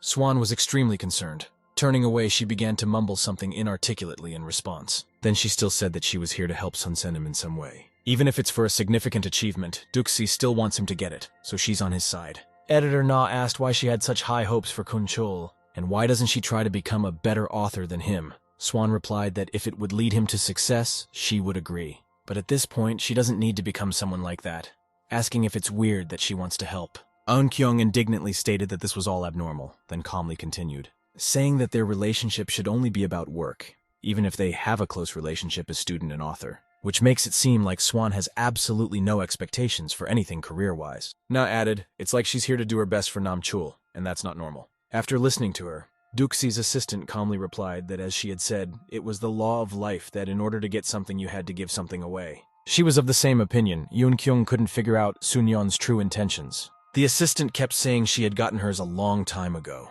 When she was going through a difficult time in her life, Sun Senim gave her what she needed at that moment. So now it was her turn to give something back to him by helping him in various ways. Na was well aware that something was clearly wrong with the assistant, and she should have hurried to stop her. Swan stated that she had something to say as well, especially since they were talking about it, saying that going on her third go-round with the author she's responsible for is reckless to get that drunk. Duxi reminded Na once more of her shameful actions, asking if she had thus crossed the line. After all, she did cross the professional boundaries of the relationship between author and editor. It was as if Sohung was trying to shame editor Kyung, which she did quite well. After a few manipulations, Na pleaded guilty, saying the aide was absolutely right, adding that she's not making excuses, but she's been feeling on the same page with Kun the last few days, which is why she decided to get closer to him. To get things going, Duxi savvy that she could improve their relationship through work. Suhong wondered if she really needed to get close to Chul in person. Na literally boiled over, saying that she was only an assistant and had no right to say such a thing to her. Author and editor are more than just partners, sometimes closer than friends, as well as they can go beyond a business relationship. The aide responded that this relationship is more like between husband and wife, not as partners. The girls were on the verge of frenzy and were not about to back down from their positions. Eun Kyung has noticed that sometimes their business relationship, in a way, is like a family relationship. Na reworded it to say that they should be one for the sake of working and making a good product. And Swan is just his apprentice who is finalizing the author's case, and can't deal with such things. Kyung didn't stop attacking her, saying that first and foremost she was just an ordinary assistant, and she should not interfere in the affairs of the author and editor because she has no such authority. Noting that Duxi is ranting about her professional status and overstepping her bounds. But it's Swan, after all, who literally gives Sun Senim his heart in a more personal way. The assistant was shocked by this statement of the editor. She even began to stammer, stating that she can't say things like that, of that nature, since Nam saved her with his works, and to her he is a saint, towering above the rest like a god. It's sacrilegious of editor Kyung to say that to her, and her personal life is her business. Na apologized, saying she was wrong, and the girls quieted down for a while. After which, Editor Na reminded her once again that she was only Chul's assistant, and she has to behave accordingly while doing her job, especially if she wants to help Kun. And the editor is the one who can be most helpful to the author. Kyung adjusted her glasses. Also, Swan shouldn't pry into their relationship with Sun Senim for no reason, thus embarrassing them. Duxi said it sounded like Na wanted to go overboard and for the assistant to stay out of it. Yoon Kyung replied that she apparently never thought about misunderstandings between people, since Suhong is just a student. The assistant has tweaked that a boy and a girl should not sit together after the age of 7, and Na takes advantage of her position to get close to a man while not being useful to the author, like a money huntress. The editor tried to deny it. The assistant said she was the only student of Sun Senim. Na stated that there was no help from Swan because she had recently checked her work. The assistant replied that even Chul recognizes the improvement in his work since she arrived and has been helping him, and it is because of this skill that she stays with him. The girls are pissed at each other beyond belief. The next day, Assistant Swan went to Sun Senim's home, where she obsessively asked him to tell her everything he knew about manhwa and teach her. Kun Nam in turn was surprised her such a sudden decision. The assistant asked her to teach him how to draw and anything that would help him. Chul replied that she's here to learn manhwa production, and obviously he'll tell her everything. Even if she hadn't asked to train her, it was all contingent on scheduling approval, after which she'd have to help him. Kun asked if she had learned how to use the program he had told her about earlier. Swan replied positively. Chul continued, saying that in that case she needed to sit down at the computer. Then he began to gradually bring the assistant up to speed, telling her exactly what she needed to do. We asked her to do 2 coats as it was necessary for the bottom color to be available. After that, you had to enlarge and copy and only then try to rotate. Sun Senim noticed that she was doing pretty well after a while. Kun said she had learned the program's tools quite well, almost to a master's level. He didn't expect Swan to be able to learn even functions he didn't know about. She replied, trying to comply with his instructions. Chul added that she was gifted with the ability to quickly adapt to a new job, which was nothing short of admirable. Duxi smiled. Nam said that her skills of learning and understanding new concepts were better than he could have guessed. Then Sun Senim summed it up by saying that she has no right to draw a manhwa at all. Suhong asked her not to fire her for this as she wants to help him. Kun replied that he will not fire her in any way. We asked her to help us with the channels as it is a color manhwa and a base color was needed. Duxi happily declared that she would have no problem with channels and layers, Cheol thought.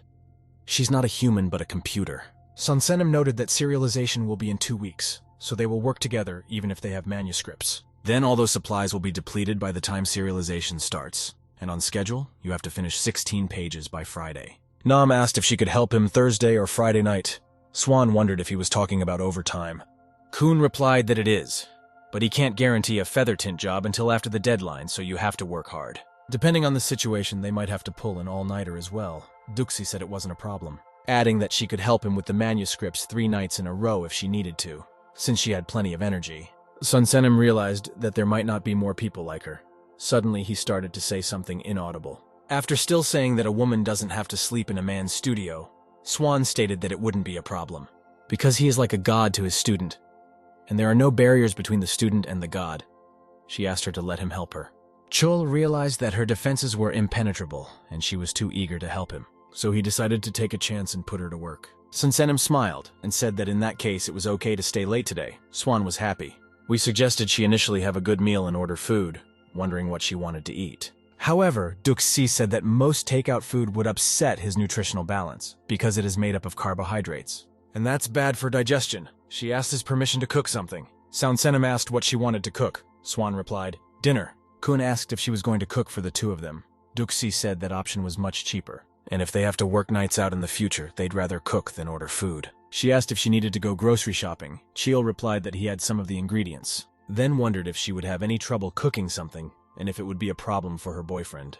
Assuming he might be angry to hear how Swan had been cooking for another man, she was surprised. Duxi laughed, saying that she was fine with it and he didn't need to worry so much, because she doesn't really have a boyfriend. And even if she did, it didn't matter. After a few minutes, Sunhwa Duxi headed to the grocery store, where she began to diligently select products, relying solely on her taste. At that moment, she was met by Minji's assistant at one of the racks. She asked if President Hua knew how to cook. Sun replied in the affirmative, because she had been living alone for a while. Min asked when she had such a period. Duxi said it was about 6 years ago, trying to convince the assistant that she still had a clue about cooking and could handle simple dishes. Ji was extremely disturbed that the president appeared before her in a different image. Noticing that the assistants usually don't cook, Hua looked at her and smiled back. Then stating that it was obvious, since Kun was busy with his work, and she would accordingly take care of dinner. Min answered her. The assistants must also be busy with work, and ordering food because of the workload. Sun said there is little she can do to help him, especially when it comes to the author's work, so she's doing the best she can. Ji mouthed that she didn't mean it at all. However, Assistant Min couldn't accept the fact that Hua had changed a lot, and now she'll be cooking food for Sun Senim, which is very strange since he's a man, stating that a woman shouldn't groom a man like that without being in a special relationship with him. Swan was surprised. Kwan noted that if Chul has a girlfriend, she will clearly not be thrilled. Duxi didn't want to believe that he could have had a woman, the aide said. It's only hypothetical. After which, extremely unsure, she began to speak, reminding her of the situation as a whole. In her opinion, President Hua has gotten caught up in being an assistant and is truly enjoying what's going on. Sun tried to refute her statement, but Min noticed that she even looked happier. Duxi said she basically likes to go shopping, something Ji didn't realize before. Min turned away resentfully, and declared that he dared not distract her from such important purchases. President Hua was just as offended by her assistant and chose to remain silent, then still said that Quan could be excused, and headed off to continue walking around the store. Supervisor Min said in a sad voice that she wanted to warn her just in case, about how she's not sure what value or pleasure Su-hong gets out of spending time with Nam Kyung. But sooner or later, she'll have to go back and become President Sun Hua again. Duxi, in turn, sadly said that she understood it perfectly well, adding that it's just a short vacation she's been granted, and it's not as if she's a teenager. Su-hong approached Kwanji's supervisor and asked if she thought she was incapable of separating her work and personal life. Assistant Min, in turn, looked sadly into her eyes, deciding not to answer the question. Sun Hua gave her the same look and turned toward the racks after remaining silent. Ji-kwan apologized to her for overstepping her bounds. Duxi asked her to help with the groceries. Saying it was no big deal, they went shopping together. President Swan walked over to the vegetable counter and then began to pick out large carrots. Assistant Min silently followed Hua, helping her choose good products. Duxi found the time and situation she found herself in quite amusing. After a certain amount of time, Swan returned to Sun Senim's house with groceries, then started cooking dinner. Kiel enthusiastically declared that the pasta looked quite appetizing. Duxi said when she lived alone, she often made her own pasta, but doesn't know if he'll like it. Nam replied that he's sick of eating out, so he is very grateful for her dinner, urging her to eat quickly to get started on the manuscript. Swan graciously agreed, and they proceeded to eat dinner. Kun ate rather quickly, which surprised her. He was literally chowing down on food while not being neat at the table. Duxi was shocked at the speed of eating that she forgot to eat herself, while Sun Senim had already handled his dinner and hurriedly chugged down some water. After he thanked her for the perfectly cooked pasta, she asked him again if he was sure he was done eating. Chul said he needed to finish the touch-ups so she could take her time and eat in peace. After a while, a tired President Hua finally made it to her house. She had to work all night, and it wasn't until morning that she was able to return. At this time, Assistant Ji brought her some herbal tea before going to bed.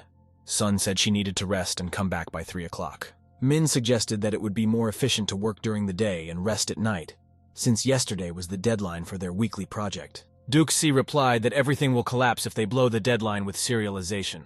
Thus, the manuscripts they have in stock would be kind of real. Kwan assumed sleepless every week on the night before the deadline. Sun said she doesn't know. According to Sansanim, they finished quickly since they had an outline, but at the time of serialization, they're going to have to really work on starting from scratch, while gaining even more momentum. Min's assistant noted that working with the manhwa wasn't as easy as she thought. Hua literally fell asleep in her chair. AG asked if there was anything bothering her. The president said nothing much. But there's something. Kun didn't react in any way to the delicious pasta, Kwan wondered. President Sun asked Min if this was a good thing or a bad thing. Kwan suggested that it wasn't really that important, which Hua disagreed with, stating that this way she would learn his food preferences and whether or not she needed to change things. Ji replied that such questions should be asked of his wife, and in her case he was just grateful. Sun was betraying the significance of the moment, saying that it could directly affect Kun's health, but right now she can't think clearly, so it's necessary to go to sleep. But after she showered, the assistant agreed with her, realizing the state she was in. Awa hurried to the bathroom where she took a soothing shower. She was still reeling from that pesky question, and Swan was going over the dinner situation in her head. Afterwards, everything came to the conclusion that the pasta should have been served with cream instead of olive oil. A week later, Duxi was involved in a collaboration with Nam at his home. Chul asked if the layers, page 7 and 8, are ready to be worked on. An exhausted Swan replied that it would be done within the next 10 minutes. Kun stated that he would finish the background work, asking her to continue until page 16, then forward it to him. Duxi in turn politely agreed, but realized that at this rate she would soon run out of steam. She had envisioned things a little differently, and here 16 pages in a week, Swan was tired. Thinking that this job seemed to suck all the energy out of her, they worked 3 nights straight and she wanted to sleep. At this time, the concentrated Son Senim was quietly working on the manuscript. Nam decided to see how Duxi's assistant was doing. Taking a look at her, he asked whether the job is difficult for her. Sun replied that it's fine, and she doesn't find it difficult at all. Kun brought up that this is their first approved schedule with deadlines. As such, he understands exactly how tired she is, because 16 pages in a week is a lot. Chul said it's his fault too, as he's not used to chapters, and will try to adapt faster by increasing his productivity. Sunsenim suggested that she order burgers at home today because they have absolutely no time for anything. Swan said she could make some simple dish, but Kun replied in the negative. She watched him work hard on the manuscripts, then tried to change his mind after all, saying that she was worried about his health, and neglecting to eat and sleep properly could lead to irreversible consequences. After all, if he had been fed and had a good night's sleep, he would have been able to do his job better, which Sunsenim was in complete agreement with, saying that sticking to the regimen was the best thing to do. In addition, this is what it means to produce work that ultimately sells well. Swan didn't quite understand him, and for a moment she was even distracted, thinking about how much she wanted to swim in the pool. Adding that he may be making money doing what he loves, but how would his readers feel? They pay him the money they earned the hard way, in exchange for their free time and all their desires, going through hardships. In other words, people don't give him their lives, and money is the reward that is given in return for sacrificing that very life. And that's exactly what they're paying him to create. Which means the author is obligated to put out his maximum for which to pay. He must therefore prove it, that his work is good enough to lay out his life for it, conventionally speaking. So he can't help but put his all into his work. It's a little embarrassing even to call it work, what he does. Because any brand so should be worthy of your purchase. As such, he needs to create content that has been polished by his sincerity, even if he is a third-rate writer. Nam added that as a professional, he would never be able to turn down this kind of work on a manhwa. At this moment, Sansenim realized that he was probably already stressing Suan out with his lectures. She in turn looked at him with a smile, Kun said, completely boring her with his nonsense. After apologizing to her, he urged her to treat his remarks like a boring old man's lecture. The polite Duxi strongly disagreed, saying he was partly right. Sun in turn pondered his words. Getting money is like getting someone's life. She found it quite amusing, and smiled back at Sunsenim, realizing that she came to him to thank him for his help, but she's the one who leaves after learning a valuable lesson. Meanwhile, in the newsroom where Na worked, her workday was boiling. She had been working hard on various projects in her sweat, but in this moment, the editor-in-chief approached her and asked if the release was tomorrow. That new work by Nam Kun Chul and how that project is progressing. Editor Un Kyung said proudly, this time she is full of confidence. He smiled and replied that he would look forward to it. The next day, Editor Kyung hurried to visit her author, Shunsenim. When she arrived at his house, she found an aide grooming him by making him dinner. Swan in turn was extremely polite to her, greeting her. After offering to make her some tea, Yun Kyung declined her services, saying she would do it herself. She thanked Chul for his work, saying she had received his last 10 chapters of the manuscript for serialization. Noticing that they both did a very good job, Duxi smiled, adding that she couldn't call it a reward for all their efforts, but still. Advertising banner ready for their new series, One Roof, 3 People. Sunsenim asked if this beautiful banner was the main banner. Na replied in the affirmative, saying they had another one. Which will be next, besides once the serialization reaches 20 chapters, they'll post a blurb within a month. Specifically on social media, Kun said he could handle it. Sun asked if social media advertising is unusual. Na replied that the cost of advertising ranges from 500,000 won to 3 million.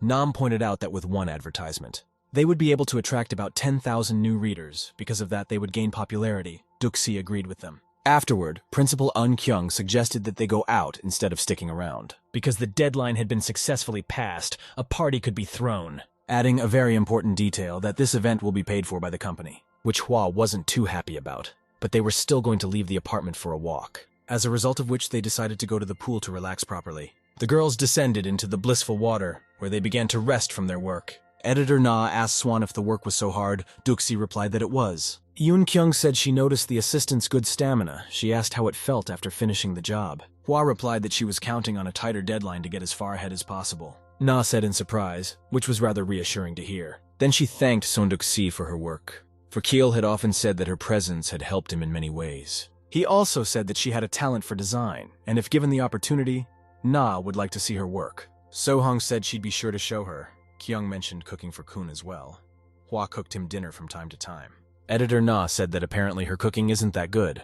asking her to tighten up her cooking skills so she wouldn't have to meet her on the doorstep with food. Sanduk-se playfully replied that she would try her best to impress her. Afterwards, sincerely thanked Assistant Swan for everything she had done, adding that Namchul alone, it's unlikely that he would have been able to pass such a deadline, calling Duxi the mana of heaven, urging her to keep working so hard. Hua, in turn, was pleasantly surprised. Such a frank conversation with Editor Na. She noticed that Yoon Kyung was smiling at her, and it wasn't fake. Sanduk-se decided to reciprocate, and smiled back, saying that she was just as grateful to her. Meanwhile, Sun Senim was in a separate sauna where he was really enjoying himself, coming out of which he hurriedly took a dip in the refreshing water in the pool, thinking that starting with a sauna was a good idea. As expected, the editor knew how to relax. Suddenly he wondered how the two of them were spending their time together, and if everything was okay. At this moment, Sun Senim noticed the red water in the pool. Not realizing what was going on, he assumed his nose was bleeding. Kun wiped his nose, finally making sure of it. After a while, Editor Na and Sun Hua were waiting for him at the exit. Yoon Kyung showered Deok-si with compliments, saying that she already thought she was attractive, but seeing her after her bath made her even more beautiful. Swan in turn said modestly that everyone looked like that after taking a bath. Deciding to reciprocate, Hua remarked that Kyung had great skin. Editor Na said quite confidently that she was just still so young. After that, she was worried about Sun Senim, because they had agreed to meet him at this place, but he still wasn't there. They started laughing, joking about him fainting and not being able to get up. At that moment, medics with a stretcher ran past them, saying they needed to pass urgently. They then asked the sauna worker where the patient who had fainted was. The employee replied that he was placed on a bench under a fan. The girls looked amongst themselves, realizing full well that he'd actually passed out, and it wasn't funny anymore. They immediately rushed towards him, shouting his name in parallel. After a certain amount of time, Sun Senim was taken to the nearest hospital, where, hooked up to the machine, Nam Kyung lay in a hospital bed and looked at a worried Swan, who was literally shocked by this result of the sauna visit. Chul suggested she go home because she needed to rest too, saying he was fine. However, Duxi refused, saying she wasn't going anywhere until his test results came back. He said it wasn't necessary, adding that it was from overwork and sleep deprivation and nothing to worry about. Swan urged him not to be so calm, and don't take health problems as a small thing, but a blood test will tell them everything. Meanwhile, in the newsroom where Na Yoon-gyeong continued to work hard, she was suddenly approached by the editor-in-chief, who was clearly puzzled about something. She didn't pay attention until she felt someone standing over her. He inquired about the progress of Kun Chul's work that came out yesterday, and whether everything is going as planned. Editor Yoon Kyung was silent for a few seconds, then still replied that the daily statistics showed a figure of 80,001. He thought that wasn't enough. He asked sadly if that was it. Editor Na said it wasn't at all. The editor-in-chief was extremely surprised that Kyung thought it was a huge amount. She mouthed that it was the first day. The first 24 hours should not be counted, and a total of 14 hours were counted. In the ratio of mixed male to female audience, 51 to 49, plus you have to look at 2 days' worth of stats. Adding that daily sales may even exceed 20 million won. The editor-in-chief was literally speechless, looking at her with surprised eyes. He then went on to point out that if the results remain at a similar level, then the series could be a big hit. He asked her to print out this chart and give it to him. Na graciously agreed. The editor-in-chief demanded that everyone gather as they were starting a promotional conference right now. Meanwhile, at the hospital where Sun Senim was still in with Sanduk-se, the doctor said it was the hemoglobin level, which was higher than normal in Kun. Cheol-nam asked what hemoglobin was, and Hua didn't know what it was about. The doctor tried to find the right words to explain to them in an accessible way, after which he spoke about the red blood cell count being at a high level. Sun Senim exhaled in relief, then hurriedly gave out his version of what had happened. Wondering if it was due to overexertion, Hua wasn't sure, but Cheol-nam kept him guessing, saying it could have been because of his nighttime snack, and asking if he needed pills. Swan in turn asked the doctor what this high red blood cell count meant. The doctor said a little uncertainly that in a nutshell his blood was thick. Kun indignantly replied that everyone probably had that kind of blood, but the doctor was of a different opinion. She said he would have to be examined at the main hospital to get all the details. The doctor insisted that Nam go to the university hospital and she would write him a referral, convincing Sun Senim to get an examination in the next 3 days. After a while, they were strolling through the streets of the city. Nam was frustrated. Swan asked him to take some time off from work, if only for a day, but Kun refused, saying he had a comic book publication today. Chul said she should go home and rest because she could publish the release tomorrow, and he would finish his work in the meantime. Duxi said to tell Na's editor about his test results, but Nam didn't take it seriously, noting that it was just due to overexertion since he had worked hard and his body reacted that way. Hua couldn't change his mind. Adding that he was going to go back to the studio and work anyway, Kun said goodbye to Sanduk-se until tomorrow. She didn't understand why Sun Senim was so stubborn and didn't pay proper attention to her health. Swan silently looked at him with a look of extreme concern. After a few moments, Duxi finally returned to her home, where she was met by assistant Quan. She began to peruse the contents of Chul's test results, after reading which, Hua initially had a poor understanding of what true leukocytemia was. They're reported diseases in which red blood cell levels do not normalize, and the likelihood of blood clots increases, which could even lead to death. Sun asked Min if there were any available treatments for the disease. Without hearing back from her, she suggested it might be blood cancer. Assistant G sadly pronounced that this could indeed be true. Swan kept reading that you can do bloodletting treatments or take anti-cancer pills. But in fact, the disease is incurable. Min said that the prognosis is better than other deadly cancers. But in most cases, the patient is usually left to live 5 to 10 years. President Soundukesi felt sick at this moment, realizing what might await Sound Senim in the future, who for some unknown reason was so irresponsible with his own health. Assessor Kwan noted that this is meant under the best-case scenario, while 30% of patients end up being diagnosed with leukemia, which is a terrible disease. Swan refused to believe that Kuhn had cancer, Min said. It would be clear after a full examination. Until then, don't jump to conclusions, and Nam should still have his bone marrow analyzed. Hua asked if this examination could be done by a simple method. Min replied in the negative. Ji added that he is required to be hospitalized, and the process of taking the materials, one of the most painful. The president was shocked, realizing that this came down at an extremely bad time, as he had just started publishing a comic book. Sun didn't know the right thing to do because he needed to suspend all workflow. At this time, Editor Na suddenly came to Sun Senim's home to visit him. Chul, for his part, couldn't afford to tear himself away from his work for even a moment. Yoon Kyung called him at his apartment and asked him if he was home, but no one answered. Then she started banging on the door and shouting his name loudly. After that, Na suddenly found that the front door was open. She went inside. But still not seeing anyone, Kyung carefully made her way to his room. Where she opened the door, she called out to him, but it was as if Seon Sang-nim didn't hear her. He was sitting at his computer staring at the monitor screen. Editor Na walked into the room and asked his permission to turn on the light. There was a sepulchral silence in response. Reaching for the light switch, Kyung hurriedly turned on the light. But Kiel was still staring at the screen, still not moving. She got nervous. Na then started calling out to him again, but he continued to ignore her. The editor began to slowly approach him from behind, saying that she was the one who had come to visit him. Then she suddenly decided to nudge him in the shoulder. Kun made a distinctive sniffing sound. Kyung was genuinely relieved that he had only fallen asleep and was actually fine. A couple minutes later, a sleepy Sun Senim was quietly smoking on his balcony. Na said he scared her a lot because she didn't know what to think anymore. She couldn't understand how he could sleep in that position. Nam replied that he accidentally fell asleep while surfing the internet. Noting that such a skill is usually taught in the army, Kyung said, "Her appa has a strange characteristic. He sleeps with his eyes open." Then Na wondered what he was looking for on the internet, because he should have just gone to bed. Sun Senim chose to remain silent and not answer her question, which she found extremely strange. After saying that he wasn't looking for anything important, Kyung naturally didn't believe him. Chul asked what she was doing at his house at this hour, since they didn't have a meeting scheduled for today. Na hurriedly told him that she had good news for him, which was why she had come. Kyung began rummaging through her bag, saying that the series, 3 Under the Roof, had broken all records in 3 days. He showed him the statistics, saying that their daily sales exceeded 10 million won. Sun Senim was puzzled. He didn't know how to react in such a situation. And for a while, I just couldn't believe what was happening. Na was worried, saying that usually after such information, the author reacts somewhat differently. Kyung reiterated the above, saying that these were astounding results. Cheol was genuinely pleased. He answered that he just couldn't find the words because he was very surprised by such an incredible result. Ne pronounced that the audience was made up of men and women, and he shouldn't relax now. After all, this is truly remarkable progress. Sun Senim scratched his head. He didn't know how to tell her everything that had happened at the hospital. Then he pulled himself together. He said there was one small matter. Editor Na began to smile at him. Kun said he realizes how little time has passed, and he sincerely apologizes. Kyung thought he wanted a raise. I asked him about it because with such a result he probably expects a big advance. Nam said that it's not about money. Editor Eun Kyung's face was already beginning to change, assuming that the news would not be pleasant. Son Senim still said he wanted to put his series on hold, inquiring as to how feasible it was. Na was so shocked by the information she heard that she couldn't say a word. Song Senim was just as sad to realize that he had to take a vacation, Kyung asked sadly. Does that mean he wants to take a break now? At a time when things are just starting to get better. Editor Na suddenly laughed, asking if he was joking, assuming it was because of the good results.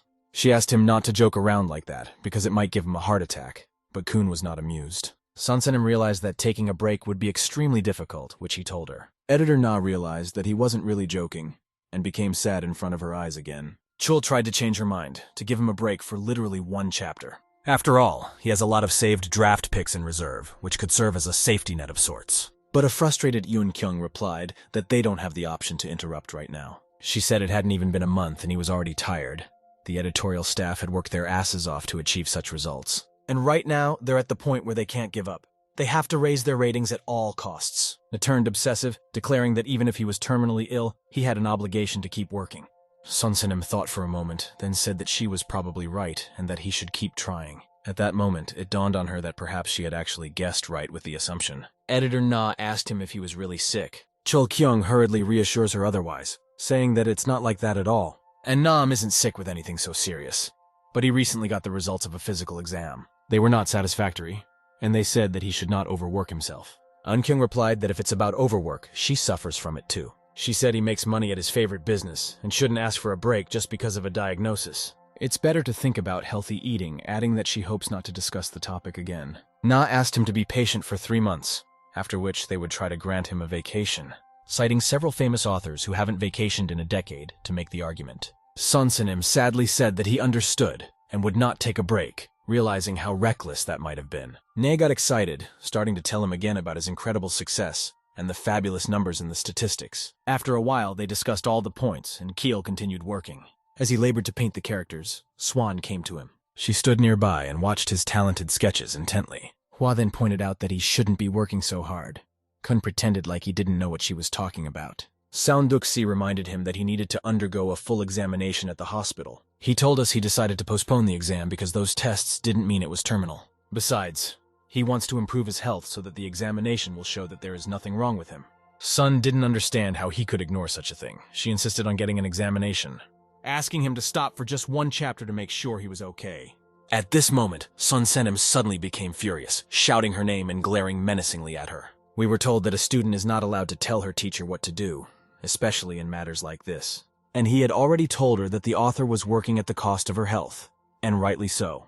And when a professional announces a hiatus, he is automatically lowered in the eyes of his readers. Kun asked her to stop judging the topic and get directly to work, but the irrepressible Sun asked him if he had told the customer about his condition. Sun Sin-im decided to remain silent for a few seconds, then still answered that this topic was closed and he wasn't going to take a break. Hua looked at him sadly.